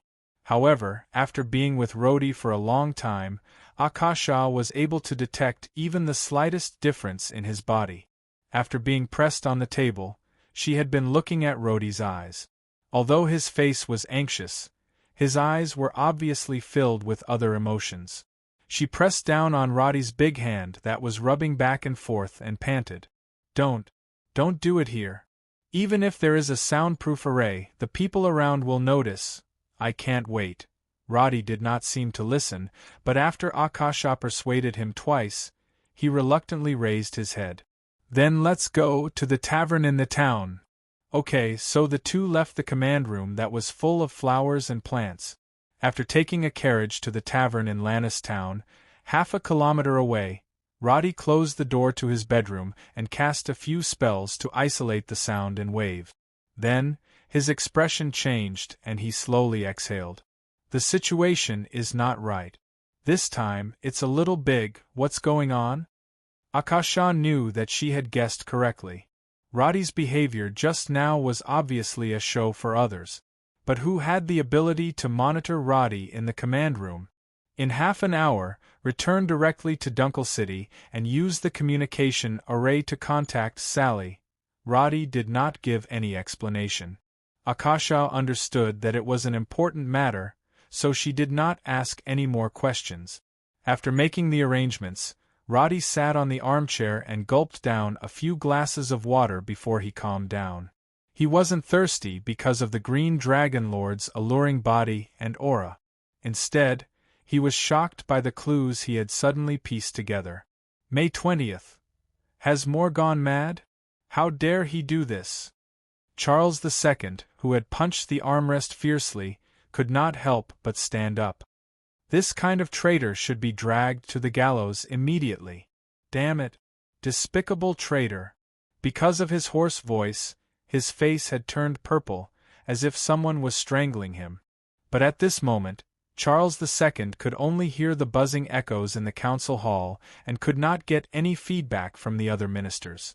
Everyone's expression was abnormally gloomy. In fact, most of the nobles were self-aware and knew that not everyone could command a war. Only Earl Moore had proven himself with his achievements over the years. News of his betrayal at this time dealt a heavy blow to the royal camp's morale. It took a long time for Charles II to calm his breathing. He felt that his throat was hurting badly. His most capable subordinate had suddenly betrayed him. This was not just a matter of loyalty, but also a sign of the direction of the wind. If Earl Moore said he was second in the ability to judge the situation, then even Charles II would not dare to say he was first. This was a fact proven by years of war, and there was no need to argue. Therefore, Earl Moore's choice would often affect the judgment of the other nobles. This was like following the trend in gambling. When one was unable to judge, they would often bet with the one who always won. Today, Charles II finally understood that his true position was far from being as stable as he had imagined. After Moore surrendered and pledged his loyalty to Ifta, the other four nobles around him gave up resistance. This way, all the territories in the west of Raina City were directly annexed to Ifta's rule. The area that Charles II could control further shrank, and was now only a third of what it was a month ago. Now we have no other choice. Do widen, continue to perfect the logistics and transportation arrangement. The royal army has begun to gather, and we must move immediately. God knows how those Ifta fellows moved the army so quickly. These mages never said anything about helping the army move. A bunch of useless things. Charles II, who had not been able to sleep for the past few days, was obviously not in a good state of mind. His eyes were bloodshot, and after a long while, He realized that he was arranging the battle plan in the meeting hall. Forcing himself to stay awake, he waved his hand. The clearing of Enrique City must be completed within 3 days. Our information delivery is too slow. Viscount Bruce, think of a way to solve this problem. Ifta's army's coordination ability has far surpassed ours. I don't understand why such a thing would happen when we have more mages than them. Viscount Bruce agreed with a bitter face. Charles II and Duwyden talked for a long time, but they were basically repeating what they had said before. But the ministers in the meeting hall looked at each other, and no one could step forward to remind Charles II. After all, this monarch had never behaved like this before. Obviously, he was panicking. Half an hour later, the regular meeting ended. The nobles jogged to carry out their monarch's orders, while the exhausted Charles II returned to his study with the help of his maids. These days, every time he came back, he could feel that his body was aging faster. The feeling of being in control of everything had completely disappeared. When the enemy came knocking on his door, he realized that he did not have many cards to play at all. He had set up the sand table in front of him many times, because Charles II now realized that he did not know how many soldiers he could send into battle. Now there were only 8 great nobles who could gather around him, and each of them could only pull up a team of about 1,000 people in a hurry. The total number might only be about 6,000. The royal family controlled more regular troops than the other nobles, with a total of 2,000 infantrymen and 300 fully equipped elite cavalry. With the emergency conscription and armed forces, they could also pull out more than 200 knights near the royal city. Initial estimates, including the cavalry and squires that the knights brought, Charles II could use about 1,000 cavalry and 4,000 infantrymen. If this number was added up with the troops of the 8 nobles, the number of combat units alone would definitely be greater than Ifta's. But this was only a theoretical value, because he could not guarantee how many soldiers he would really have by his side when the war broke out. The enemy could advance more than 300 kilometers in a week without any delay, and perhaps the enemy would reach Enrique City tomorrow? In order to ensure that this battle was under his control, he finally decided to step onto the battlefield himself. According to the plan, he would set off on the road to Enrique City, which was 30 kilometers to the north. Stepping onto the battlefield meant that he would be risking his life. Charles II could not face the fear in his heart calmly, because he had almost never stepped out of the royal family's territory in his life. At this time, the only way to disperse this anxiety was to repeatedly fiddle with the unbalanced, gorgeous sword that only served as a decoration. But after waving it twice, a servant suddenly reported, "Your Majesty, Lord Quayo is here." Before he finished speaking, footsteps came from outside the corridor. Charles II jumped up from his chair, and his originally dispirited expression was swept away. He had just taken 2 steps when Quayo's tall figure walked into the study. That scorching aura was like a fireball. Quayo's flamboyant personality made him never hide his elemental fluctuations in front of humans. Charles II's strength was not strong, so he inevitably felt suffocated in front of him.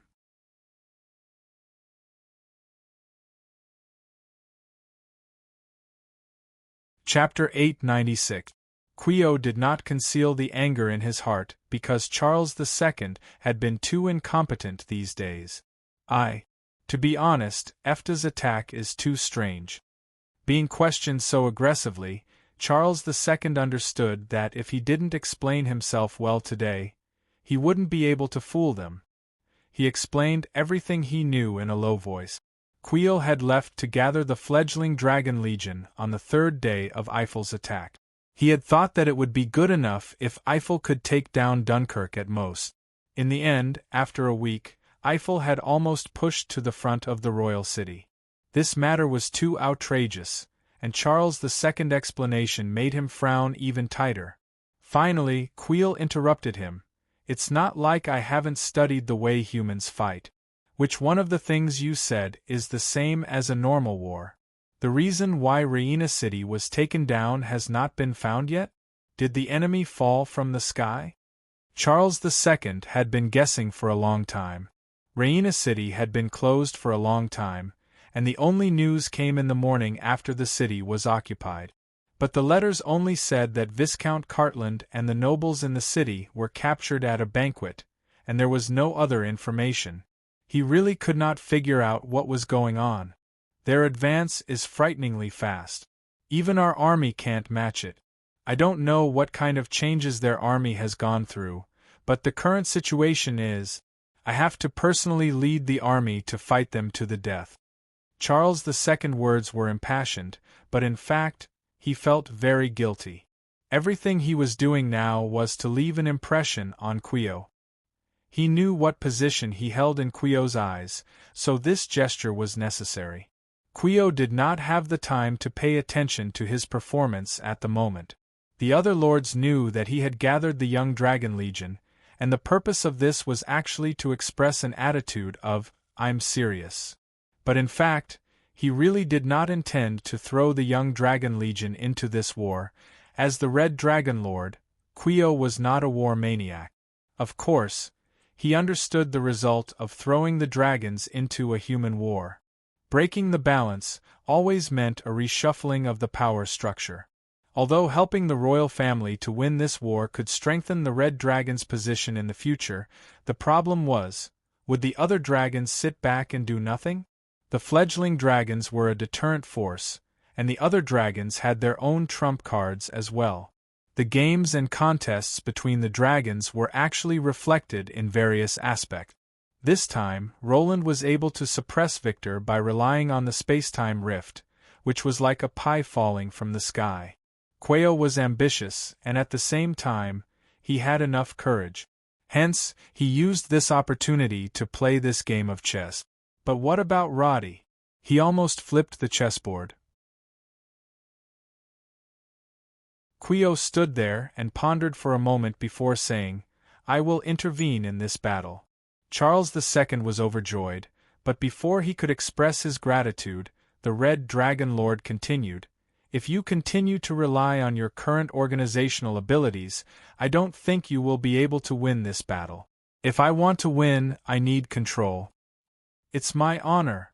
It's my honor. It's all control. His red pupils stared at Charles II. The latter bowed and said, No problem. If you are willing, anything is fine.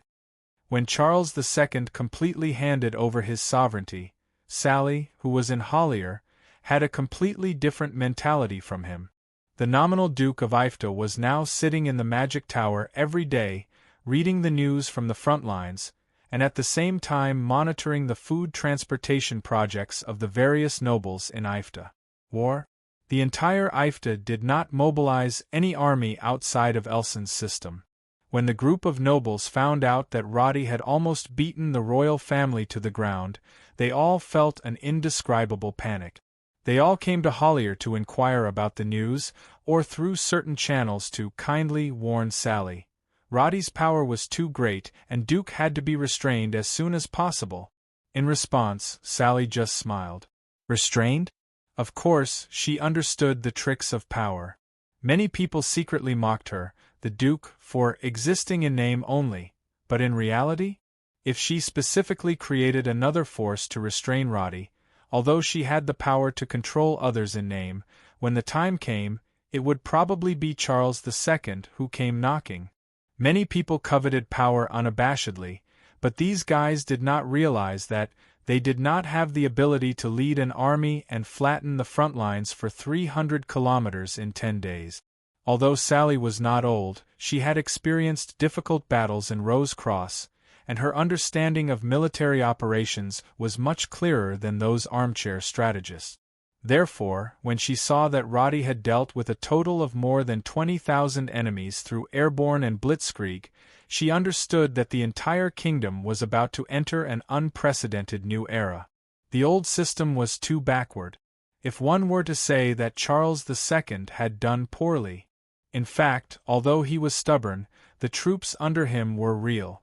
Her two Grand Knights had previously judged that if they were to command the battle, They could only rely on the Holy Cathedral to carry out passive defense. And to determine the winner, it might take more than half a year of tug-of-war. If there was a situation where the city was defended to the death, it was not uncommon to besiege the city for 3 or 4 years. But now? In the past, the time it took for a letter to travel 1,000 kilometers was almost over by then. Roddy had carried out reforms in EFTA, and this reform had already seen results in the war. The most important point was that Sally saw the ability of the enfeoffed great nobles to drag down the overall strength of the country. Without centralization of power, the efficiency of the entire country's operations would be appallingly low. Sally used to think that this was normal, but now that there was a comparison, even a fool could see which was better. And because of this, there were more and more nobles attacking Roddy, and even discordant voices began to appear in the cabinet. Rhys, oh Rhys, even now you still refuse to come to your senses, then no one can save you. She threw the information about Earl Rhys on the table. The CIA had actually been watching this Earl for a long time, so to this day, every move of this great cabinet noble would be presented to Sally almost every day. It was not that Sally did not give him a chance. After Roddy took down the city of Raina, she carefully observed his reaction. The situation was already clear. If he could cut off contact with Charles II, then these things might be over. But the other did not stop there. Instead, he worked harder to leak all kinds of information about EFTA, and even began to make excuses about Roddy's requisition of food in EFTA. He also secretly contacted other nobles to secretly tamper with the process of handing over the food. At first, Sally did not understand why he was so stubborn, but now she understood. Continuing to stay in the cabinet was far from the power and wealth he could have with Charles II. The cake was only so big, and the system of centralization of power occupied most of the cake, giving less to others. And people like Charles II, who could not have more cake, could only give a large piece of power to people like Earl Rhys. But from this, it could also be seen that the current nobles were short-sighted, which really made Sally feel pity. Because they did not realize the future after Roddy had this kind of war machine. Most people only saw the Kingdom of Karen, but this continent was more than just the Kingdom of Karen. These internal problems could be solved after the real end, because the current amount of food delivered had already exceeded the expected standard. Even if these people played tricks, it would not have much impact on the war on the front line. And the problem Sally was facing now was the news that she had just learned from Sally yesterday. "Father, if you were standing here, what would you do?" She thought about it and realized that her father could not make a judgment on this kind of thing, because all the problems that followed were beyond the scope of ordinary people's understanding. So, Sally had no one to refer to. She now had to stand in Duke's position independently and make a decision. Wider vision, higher. Don't make the same mistake as them. She reminded herself, and her eyes also moved from the huge map of the Kingdom of Karen to the sky outside the window. Phew. Slowly exhaling, Sally held the Viper's Kiss scepter leaning on the table and stood up.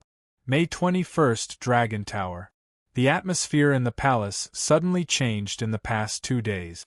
The sorcerers in the Dragon Tower received a collective order to stop classes from today and start the magic practice course. In other words, to go to the front line to participate in the battle. The sorcerers were really not interested in fighting, but the nobles and the royal family that they were loyal to had reached the most critical moment. Now they could not wait for the servants in the palace to put on armor and join the army. How could they let this group of combat sorcerers stay idle? Ignoring these sorcerers who were complaining but did not dare to show it, in the laboratory of the instructor of the dragons, Kardashian finally waited for her father, Victor, who rushed to the scene after receiving the news. The ice dragons actually did not intend to participate in the war with the humans. His attitude was similar to the crystal dragons, and they both planned to watch from afar. But after hearing his daughter's anxious message, he finally put down the unimportant things in his hands and specially rushed over. But this father soon found that the things that Kardashian said were not true at all.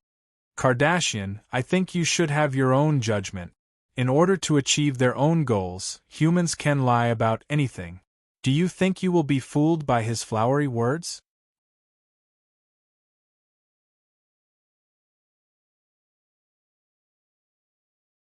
Chapter 897. But what if it's true? Do you really think that there's no possibility of what he said? Kardashian would not question her father like this in the past, but now she was acting unusually strong and independent, which naturally caused Victor's inner discomfort. Speaking of which, he thought that his daughter should always listen to him. Since she could not go too far on the path of magic, what she should do was to peacefully continue the bloodline of the ice dragon race. But that obedient daughter seemed to have disappeared, and now Kardashian actually dared to oppose him and even question him.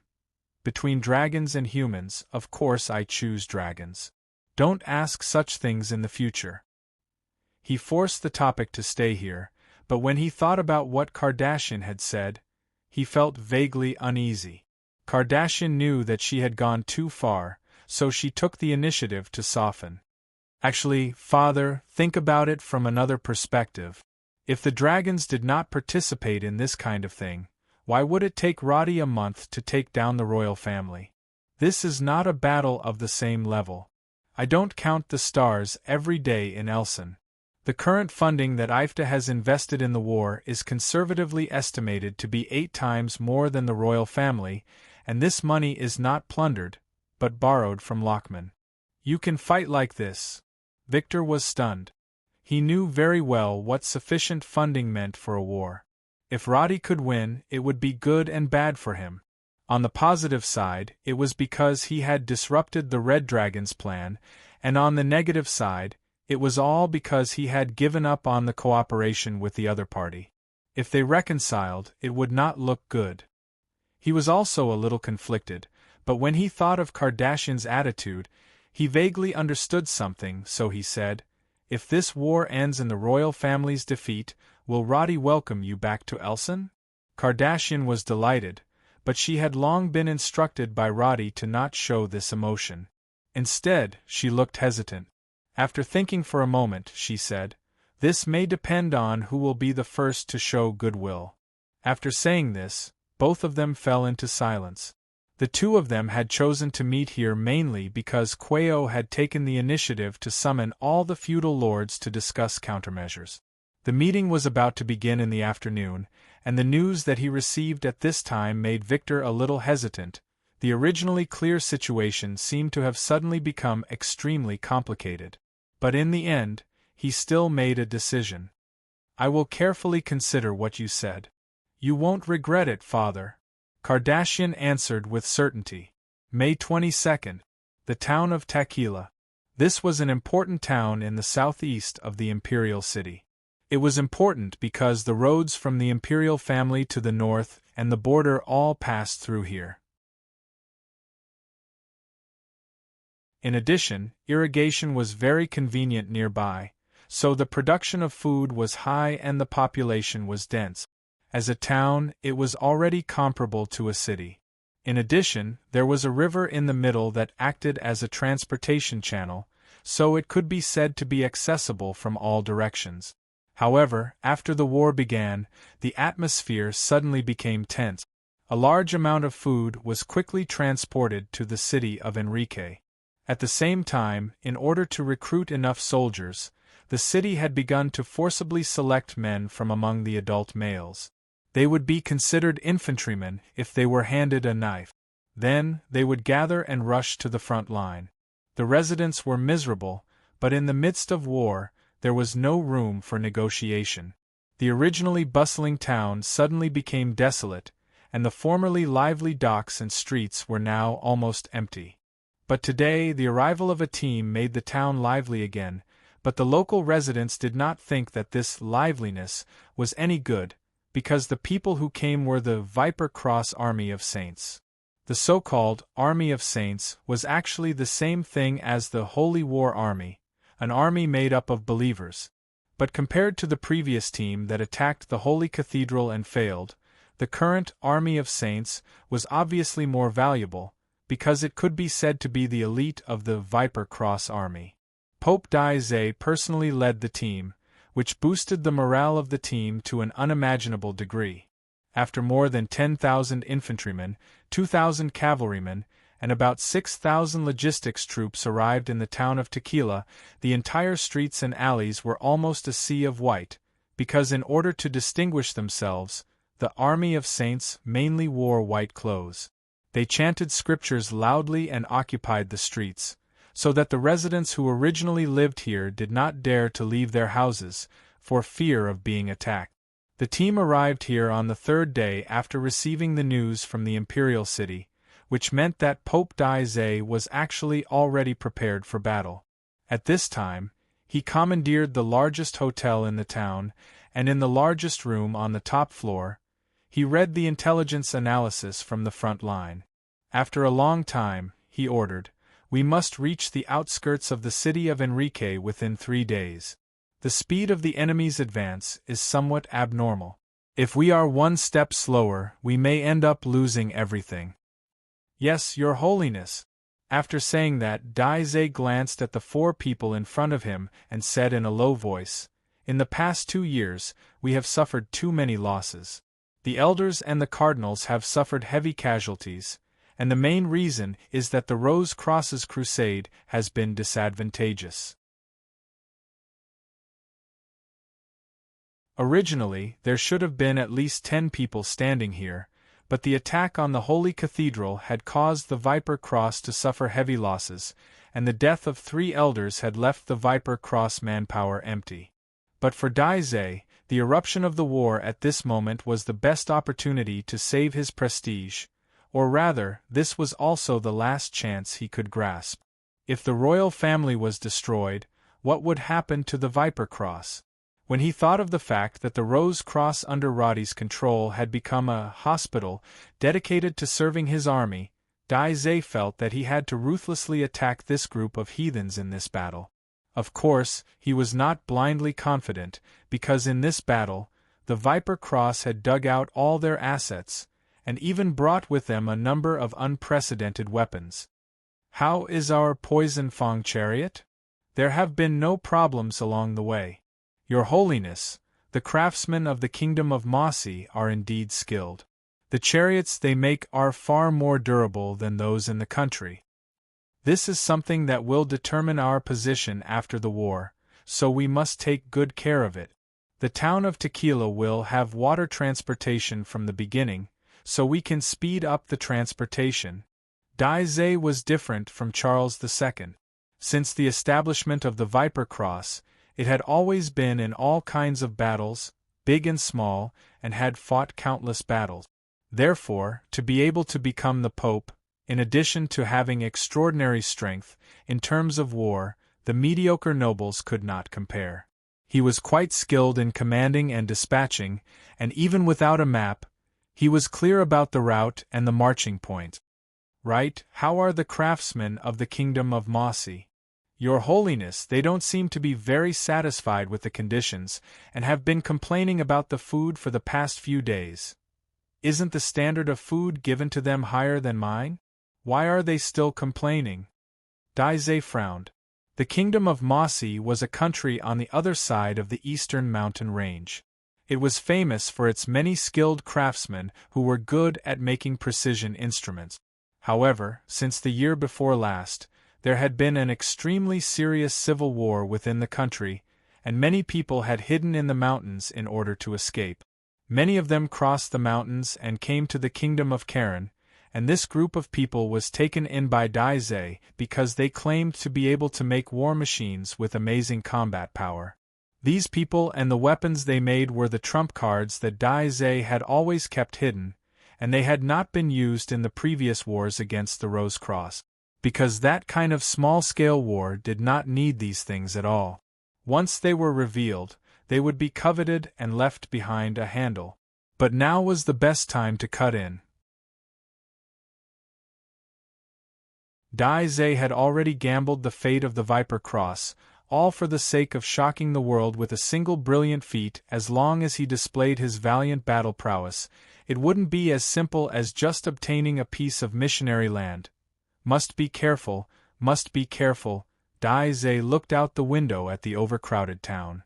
The believers were kneeling and praying on the streets, and their white clothes formed a sea. This made him, as the Pope, feel that he was in control of everything. At the same time, Charles II completely handed over the command to Lord Quio. This kind of news naturally could not be made public, but the core ministers of the kingdom all knew about it, and they thought that it might be more reliable than Charles II personally commanding. Because from the various orders issued on the first day, Lord Quio's achievements in human warfare were far beyond that of a mediocre person like Charles II. The strength of the dragons could be seen at a glance. Lord Quio had never commanded a human war before, but this did not hinder his thorough study of human warfare. And as a dragon's, his vision, knowledge, and judgment were needless to say. Just by looking at the decrees issued by him, it was enough to understand how terrifying his control was in the past. When Charles II arranged decrees, he would often set a time for a certain noble to achieve a certain goal before that time. This kind of arrangement was used by every ruler or lord, but Quio was different. His decrees were not general summaries, but almost detailed to the specific person in charge of each matter and the specific implementation methods. After receiving the orders, the nobles basically had no room to act on their own and only needed to follow the orders. What was more valuable was that these orders were very practical, and there was no need to consider alternative plans or ways to work around them. As a result, the originally sluggish administrative efficiency instantly became smooth and efficient. In the past, Charles II was already exhausted from dealing with 10 matters a day, and it was difficult for him to continue. But on the day that Quio took over, he issued more than 100 different orders to various departments. This kind of terrifying administrative ability made Charles II feel a chill down his spine, not only because of the gap in ability, but also because he realized that after he handed over this power to the dragons, it actually meant that the concept of the Cullen royal family actually existed in name only.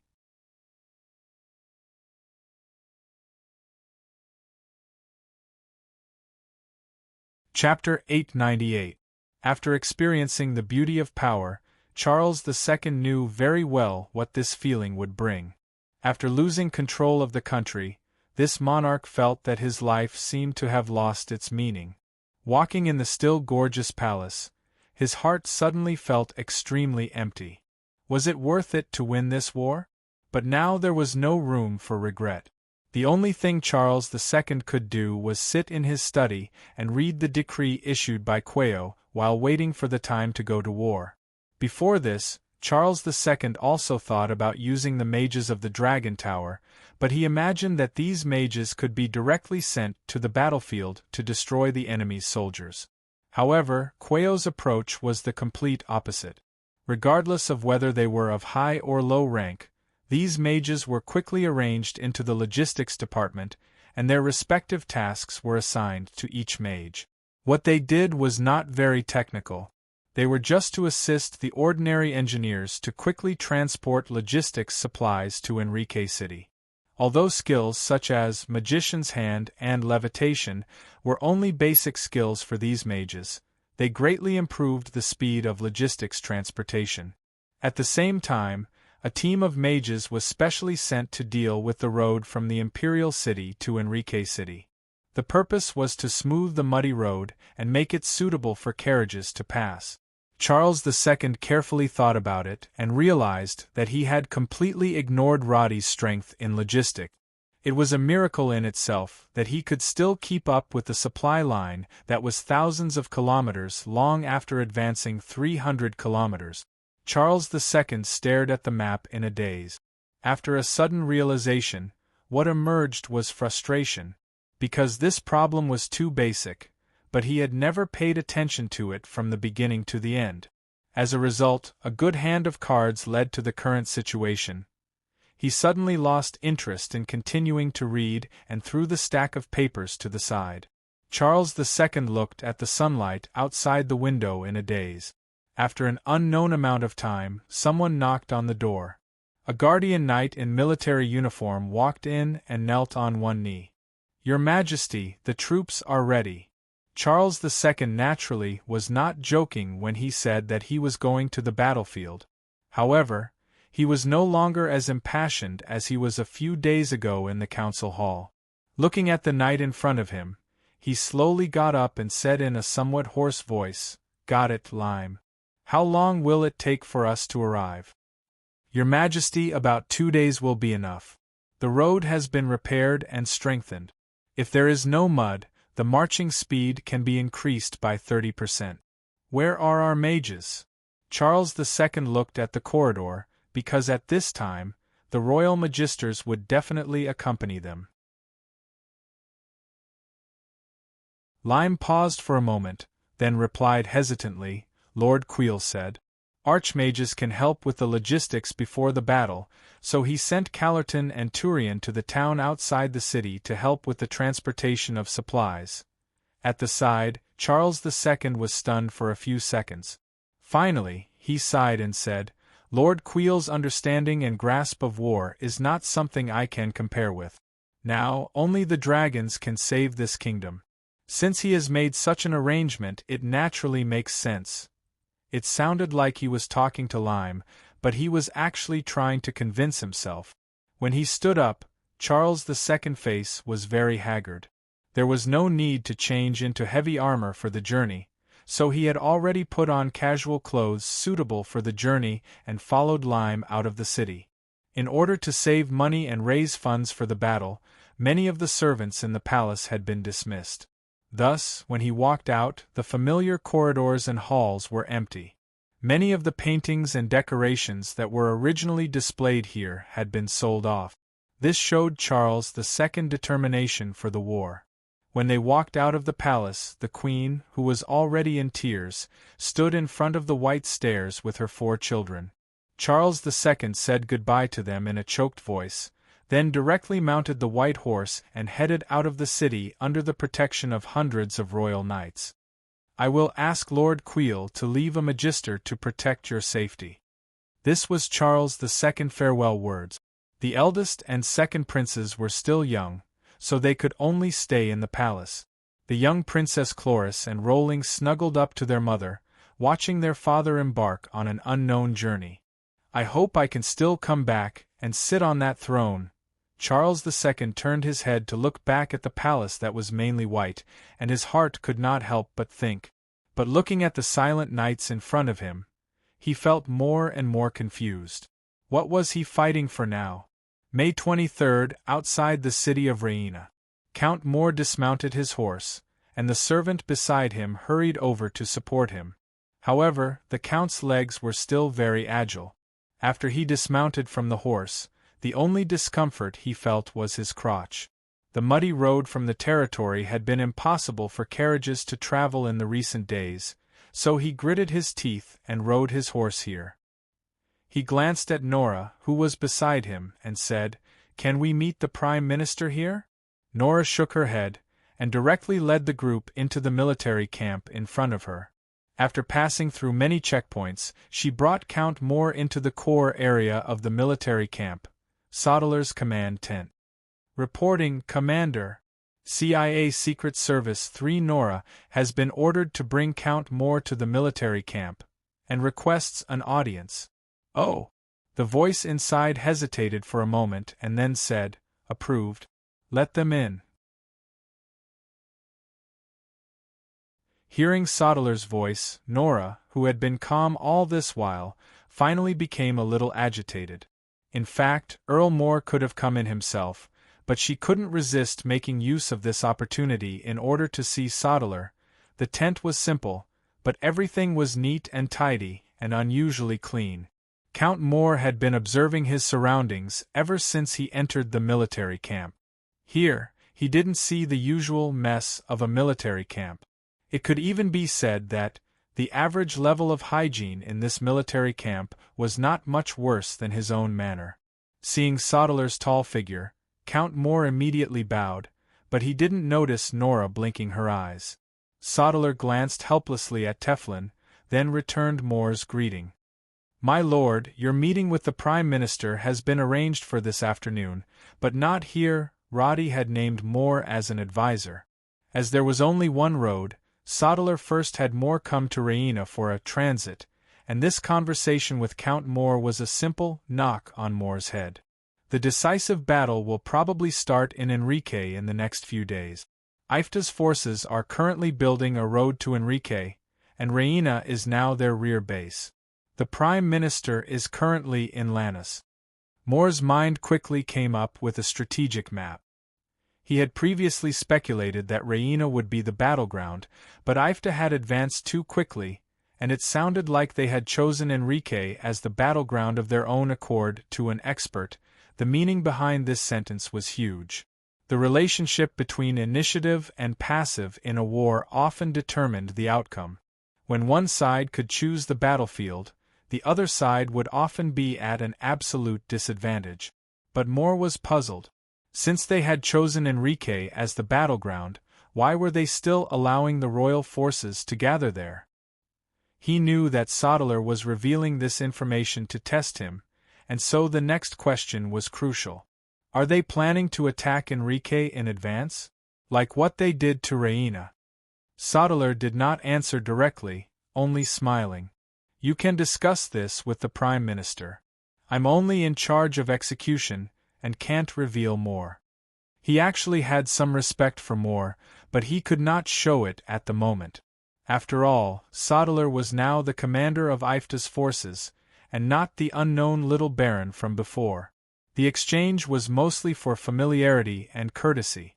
After that, Moore was arranged to go to the barracks for a meal, and then to go to Lannis in the afternoon.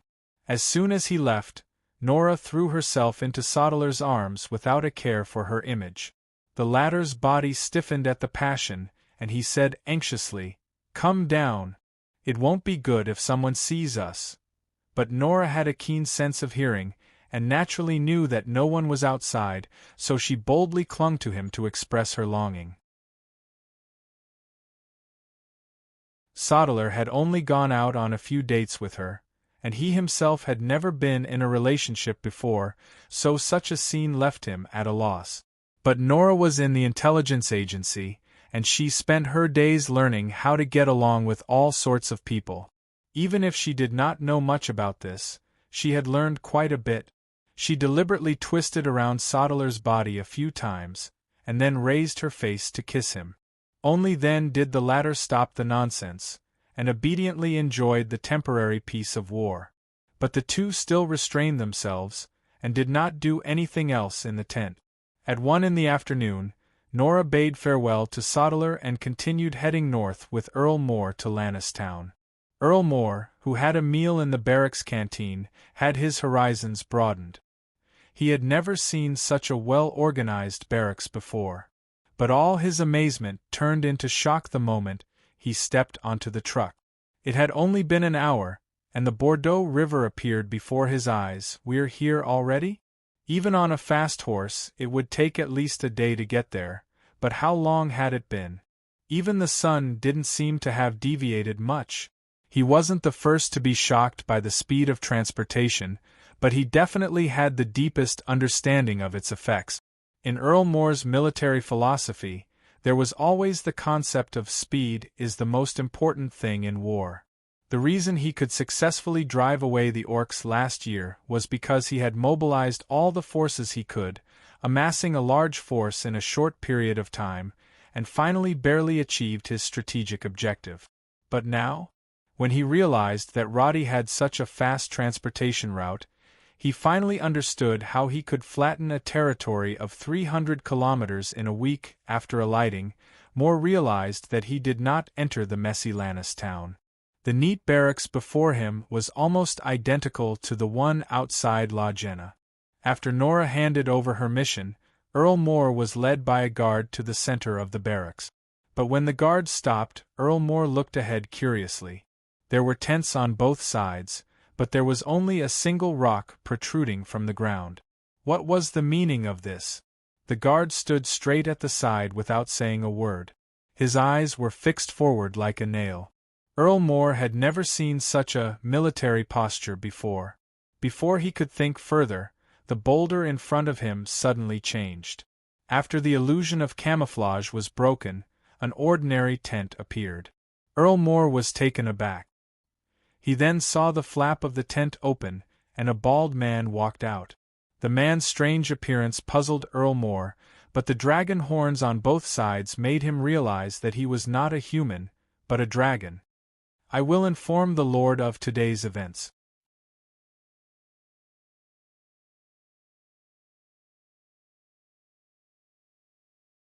Chapter 899.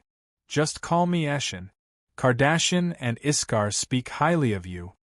Eshin was usually mute, but today he was quite talkative. He greeted Roddy politely and turned to glance at Earl Moore, before extending his wings expressionlessly and taking to the skies. Crystal Dragon? Moore immediately sensed that something was amiss. Wasn't the royal family working with all the dragons? Why would the Crystal Dragon appear in Roddy's tent at this time? Earl Moore, we finally meet. Roddy felt an inexplicable emotion when he saw him. After all, Earl Moore was a capable military strategist, and most importantly, he wasn't a stubborn nobleman. When Roddy had absolute power, he could use such a person without worry. Roddy didn't think of himself as a grand strategist. He had experience and insight that transcended the era. Earl Moore, on the other hand, was a classic military genius. Such a natural strategist could quickly master and achieve remarkable results. Sodeler could only be described as an excellent general. He was still young, and needed the experience of war to grow.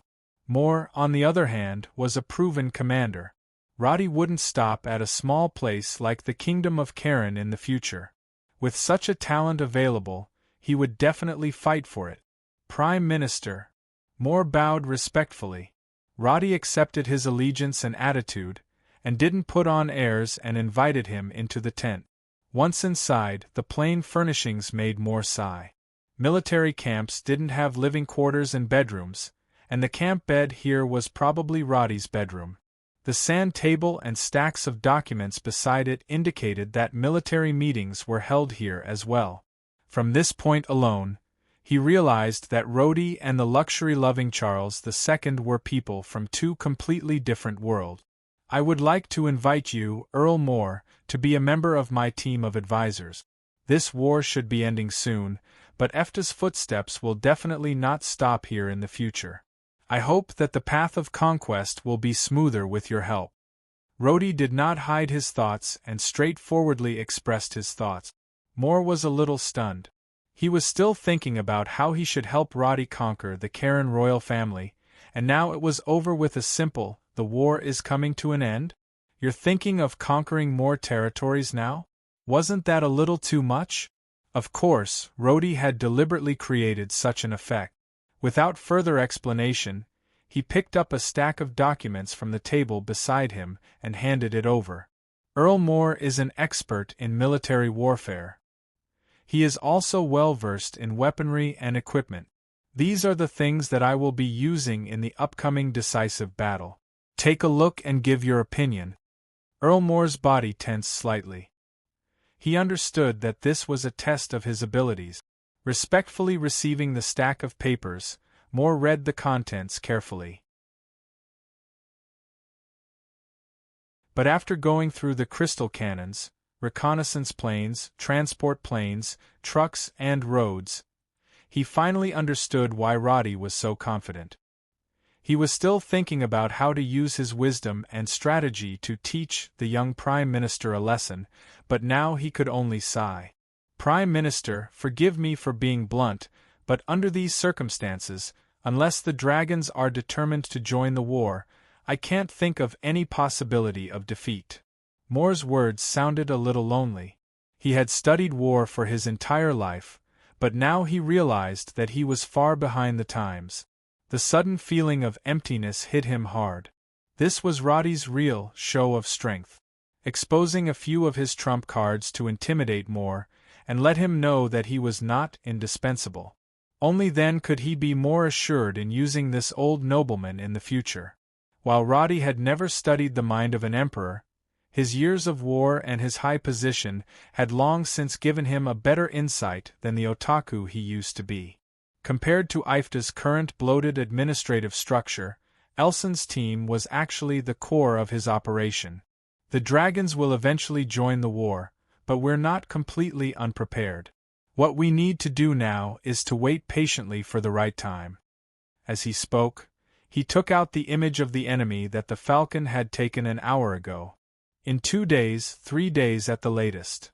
Moore looked at the image taken from a bird's-eye view. The long line of troops and the wooden chariots in the middle were clearly visible. Even the commander and personal guards in the middle of the troops were clearly visible. At any time, information asymmetry would bring a huge advantage. And now he knew very well that Roddy's understanding of the war was no different from looking at a sand table. At this moment, he was incomparably glad that he had chosen to surrender. If he were to command the royal army, Moore actually had a few countermeasures in mind. But now that he looked at it, he realized that his little tricks would not even last one round in the face of absolute superiority. But would the dragons really sit back and do nothing? May 24th. 2 kilometers outside of Enrique City. The road in Ifta had actually been built to this point a long time ago. The army that came later was still under the arrangement of the engineering company to set up a regular camp. Unlike the previous battle, this time, they even laid out a large trench on the battlefield. Trenches were something that had never existed in the current era. In the past, armies would occasionally dig reverse trenches, with a trench in front and a trench at the back. The purpose was to prevent enemy cavalry from directly trampling over the camp. But the soldiers of Ifta obviously did not have such a thing, because they did not even worry about the possibility of being charged by cavalry. The area where the military camp was located was relatively high. From here to Enrique City there was a gentle downhill slope, and 500 meters in front of Enrique City, it would become a gentle slope again. Moreover, the city had a moat, so it was definitely easy to defend and hard to attack. But it had been 3 days since the military camp was built, and from the beginning until now, only the Dragon Spear Cavalry Regiment's scouts occasionally returned to the front of the city. The rest of the time, no one paid any attention to the trembling soldiers on the city walls, because at this time, the main force from the Imperial City was still on the way, and there were only about 1,000 soldiers in the city that could fight. Viscount Tarles, who was guarding the city, had stayed on the city walls in fear for 5 days, but the enemy seemed to be completely too lazy to attack the city. They were just building the camp there unhurriedly, which made him a little puzzled. After all, under normal circumstances, taking advantage of the fact that there were few defenders and morale was low, they should have taken down the city in one go. Why did the enemy give him time to wait for reinforcements? Of course, he did not know that Sodeler had already chosen the battlefield. Walking out of the command post, Sodeler rode his warhorse to inspect the camp as usual. At this moment, the soldiers were still digging the trenches, and in the combat area in front of the military camp, parked double-barreled crystal cannons were spread out horizontally in 2 rows, but at this time they were all covered by fishing nets with camouflage cloth. From a distance, they looked like messy rows of mounds. And in front of the cannons were hundreds of catapults transported by trucks from the rear. These things could be called antiques among Ifta's war machines, but for this battle, Ifta could be said to have thrown all their resources to the front line.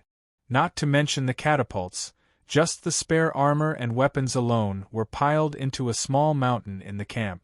The supply of food and water for the soldiers was almost as abundant as when they were training in Payer territory. The consumption of resources such as meat, bread, and eggs was calculated by trucks every day. Even if the soldiers did not have any combat missions, digging trenches all day was enough to exhaust their strength, so Sodeler did not treat them poorly in terms of food at all. Every day there was enough meat for lunch. This group of soldiers ate until their faces were red, and they were completely different from the sallow and emaciated prisoners of war. Walking around the cannons, the atmosphere before the battle made the soldiers very solemn, but having experienced actual combat, they had some calmness that they had not had before the battle. Sodeler was very satisfied with this. He looked to the north, where endless trucks were transporting resources and more soldiers to the camp, and in the sky, the Falcon reconnaissance aircraft were slowly flying over. Commander, new reconnaissance information. A soldier rushed over with a red envelope. Sodeler was a little surprised that there would be an urgent message at this time, so he immediately tore open the envelope and read it. After that, he directly returned to the central tent, gathered his advisors, and placed the information on the table. The mobilization of the royal family and nobles' troops has suddenly sped up. The Reconnaissance Report and the Intelligence Bureau have provided evidence and analysis that a large number of mages are involved in the mobilization and logistics work. Commander, how can Charles II be so enlightened? He has never done such a thing before. Desperate times call for desperate measures. At this time, he will definitely put all the power at hand into the battle. The advisors first analyzed, and then immediately realized the intention behind this information. Commander, this should be a sign that the battle is about to begin, right? Sodeler frowned slightly. Their marching speed and coordination speed has suddenly increased by 3 or 4 times. I don't quite believe that Charles II can easily command so many mages and make them obediently serve the battle. Commander, you mean there are dragons involved? That can only be so, but this is also not bad news, because if the dragons really want to intervene, they will probably stop here. They are responsible for giving ideas and commanding, but they will not personally participate in the battle. This is not a problem for us, after all, when we are fully prepared, no matter how good the enemy's mobilization is, or how exquisite their tactics are. The outcome is actually the same. Next to him, an advisor carefully measured the distance and speed of the enemy's movement with a scale he brought with him. After some calculations, he said in a low voice, "Commander, according to their current speed, the main force will gradually arrive at Enrique City tomorrow."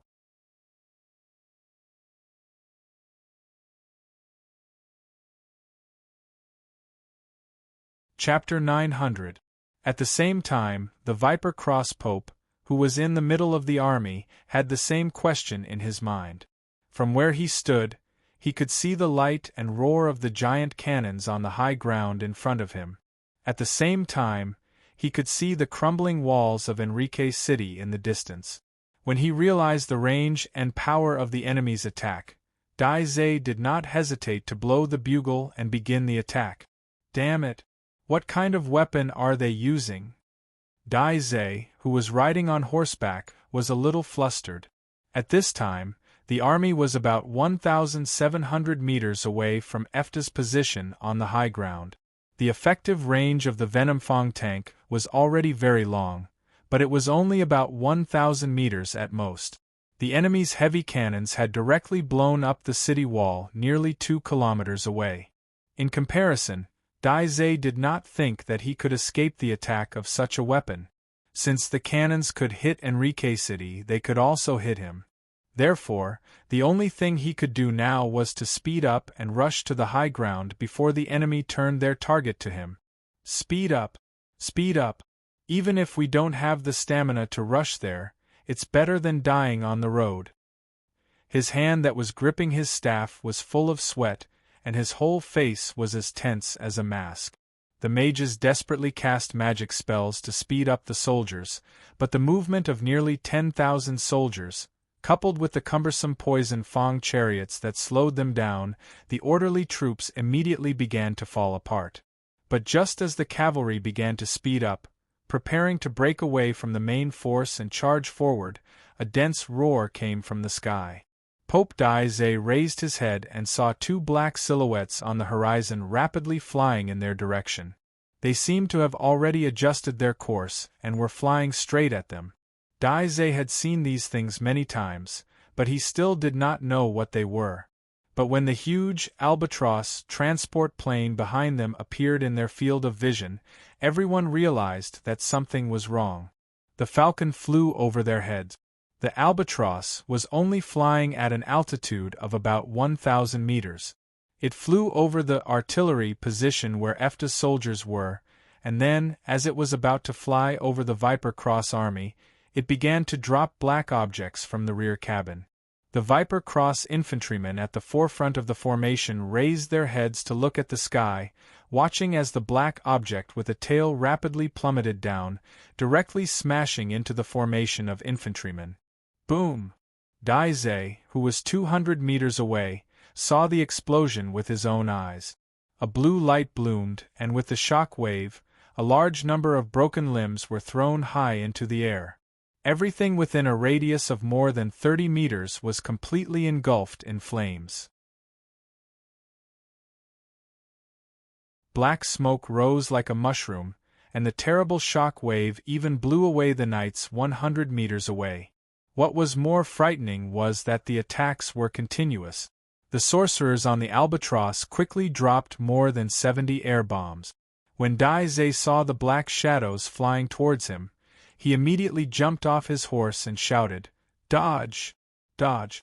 With the help of the divine spell, Daize's every step was as swift as flying on flat ground.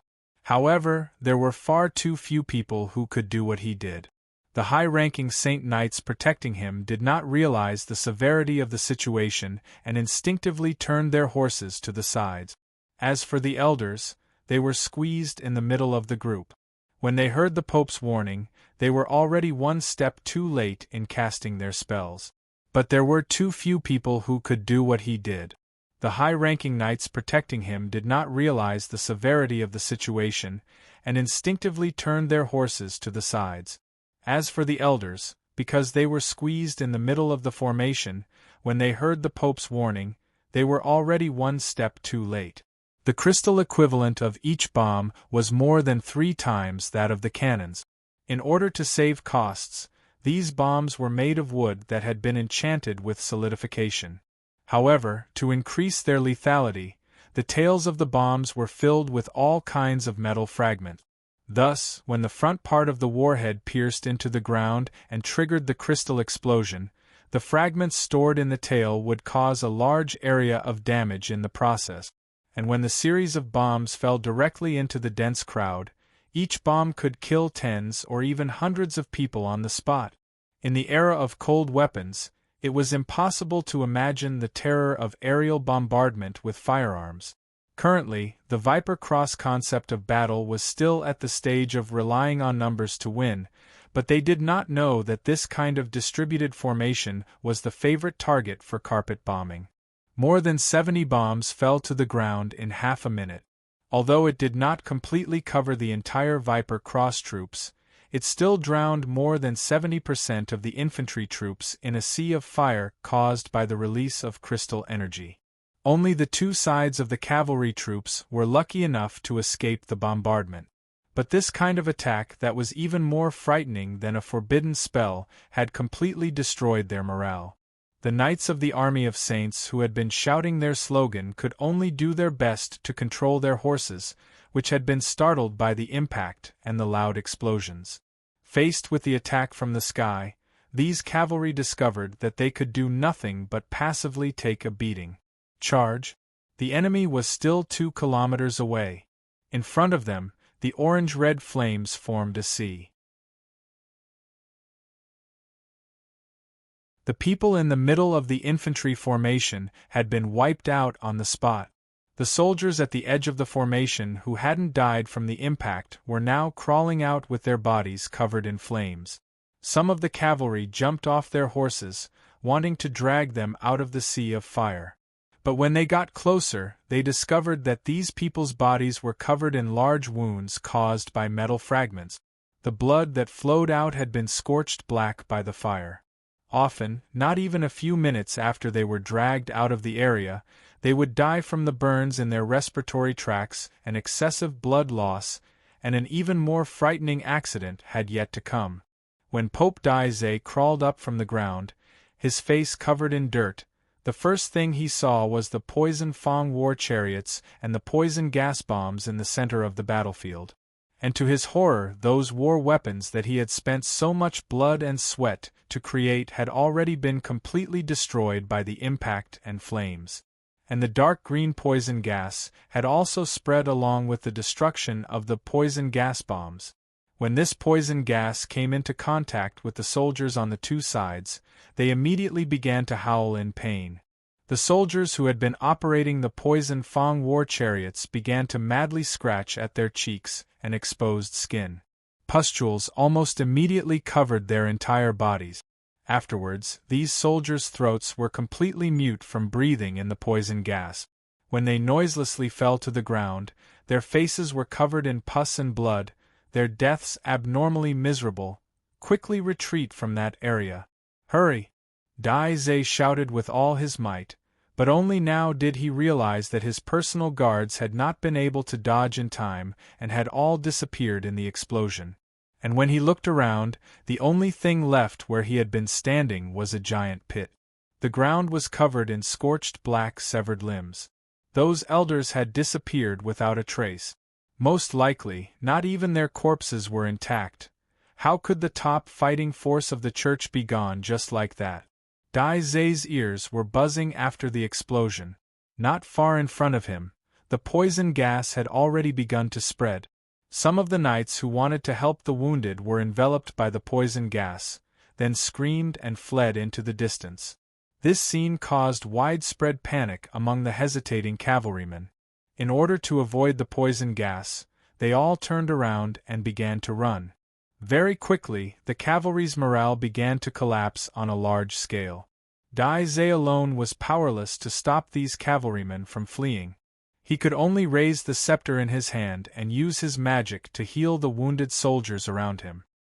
He also pulled up the mages who had not yet been burnt to death, and did his best to release the holy force field to block the poison gas that was about to spread. If not for the fact that the Albatross transport plane's bomb carrying capacity was not strong enough, this round of bombing would have basically wiped out the entire Viper Cross army. But in the end, more than 70 bombs were not able to protect all the soldiers. 40 meters behind Pope Daizé was the detonation point of the last bomb. More than 2,000 people behind him were not attacked. But at this time, they were already scared out of their wits and were in a state of collapse at any time. Under such circumstances, Daizé immediately made a decision. He gathered more than 10 bishops, and after isolating the poison gas in front of them, he immediately called for the surviving soldiers to retreat and used the levitation spell and holy light spell to attract the attention of the panicking soldiers. Using the sound amplification spell to stabilize the morale of the troops, he immediately let the soldiers at the back become the vanguard, and retreated in an orderly manner. This series of orders was not complicated, but after Daizé issued all of them, he turned back to look at the battlefield in front of him. The isolated poison gas had completely enveloped the struggling soldiers. More than 6,000 infantrymen at the front, after being bombed, were now covered by the spreading poison gas. There was no way for them to survive. No matter how shocking the slogans they shouted, a cruel reality was placed in front of them. 6,000 of the main force, in 5 minutes, had completely disappeared. Out of the 13,000 soldiers of the Viper Cross army, nearly half of them had died. This kind of loss was unbearable to any army. Gritting his teeth, Daizé retreated from the battlefield on foot.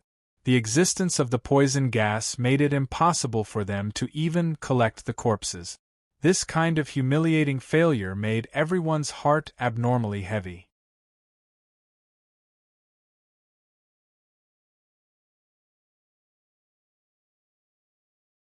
Chapter 901. Like before, Sodeler stood up and said, This is the last revision of the battle plan. After confirming that there are no mistakes, start preparing for battle." He paused for a moment. "By the way, the Prime Minister said that before the battle, we need to write a letter of challenge. Is there anyone with good writing skills? Write one now." The advisors looked at each other. "A letter of challenge?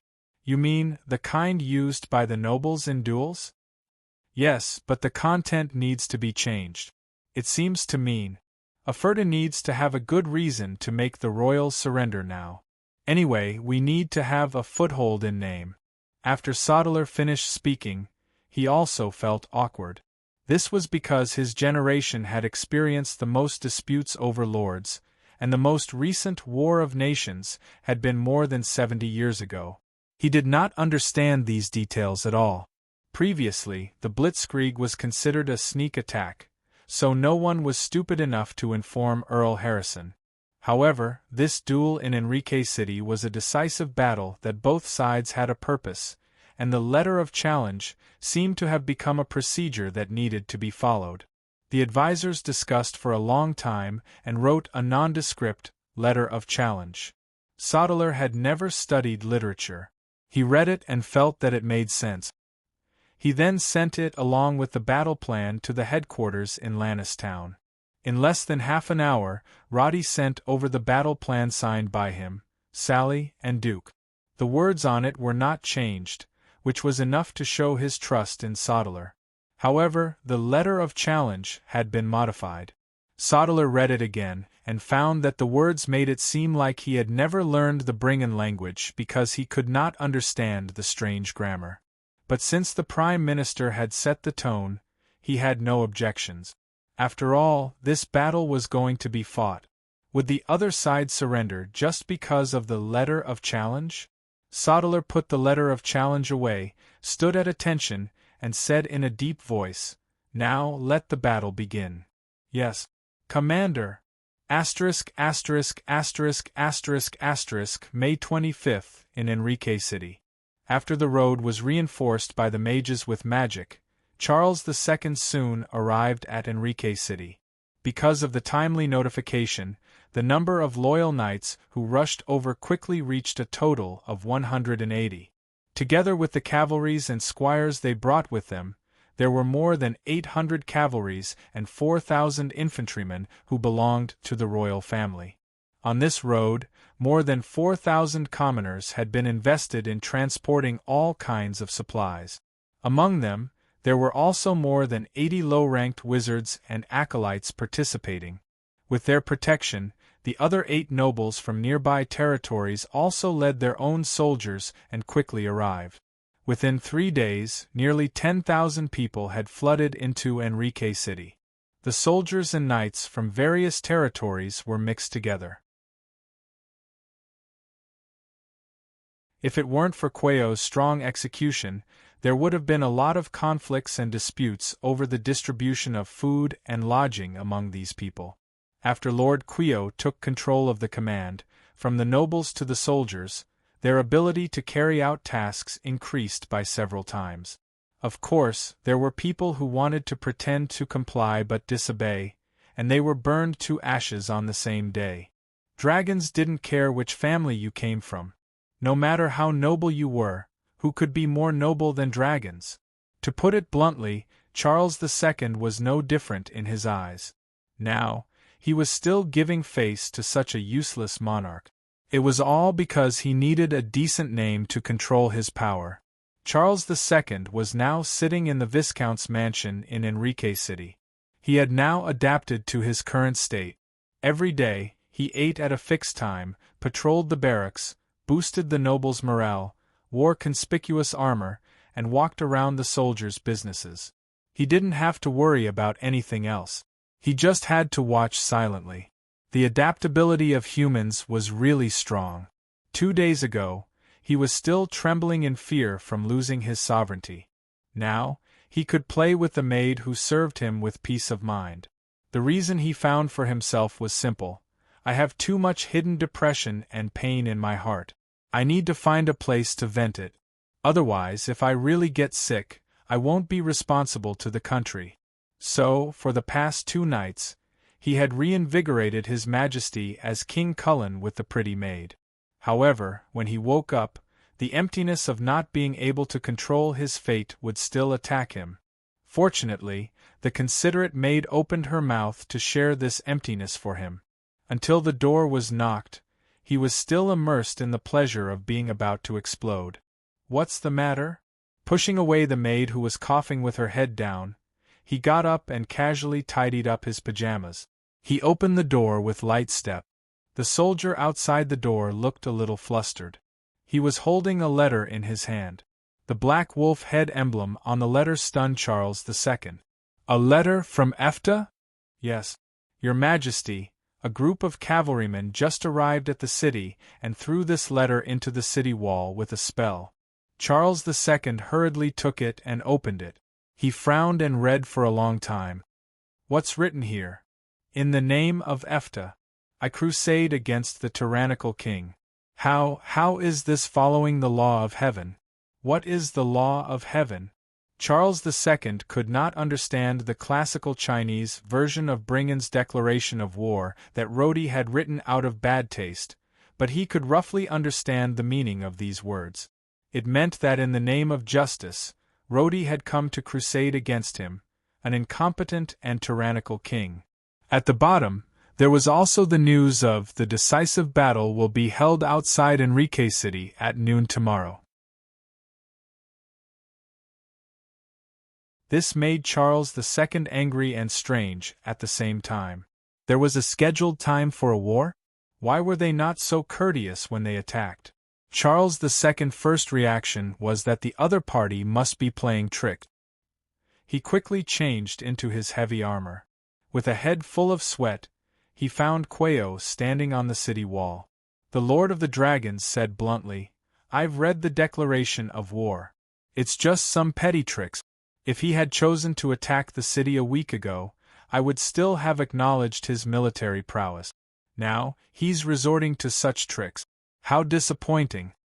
"Then, my lord, how do you plan to deal with this?" "Wait for him to attack the city." Quayo's tone was casual.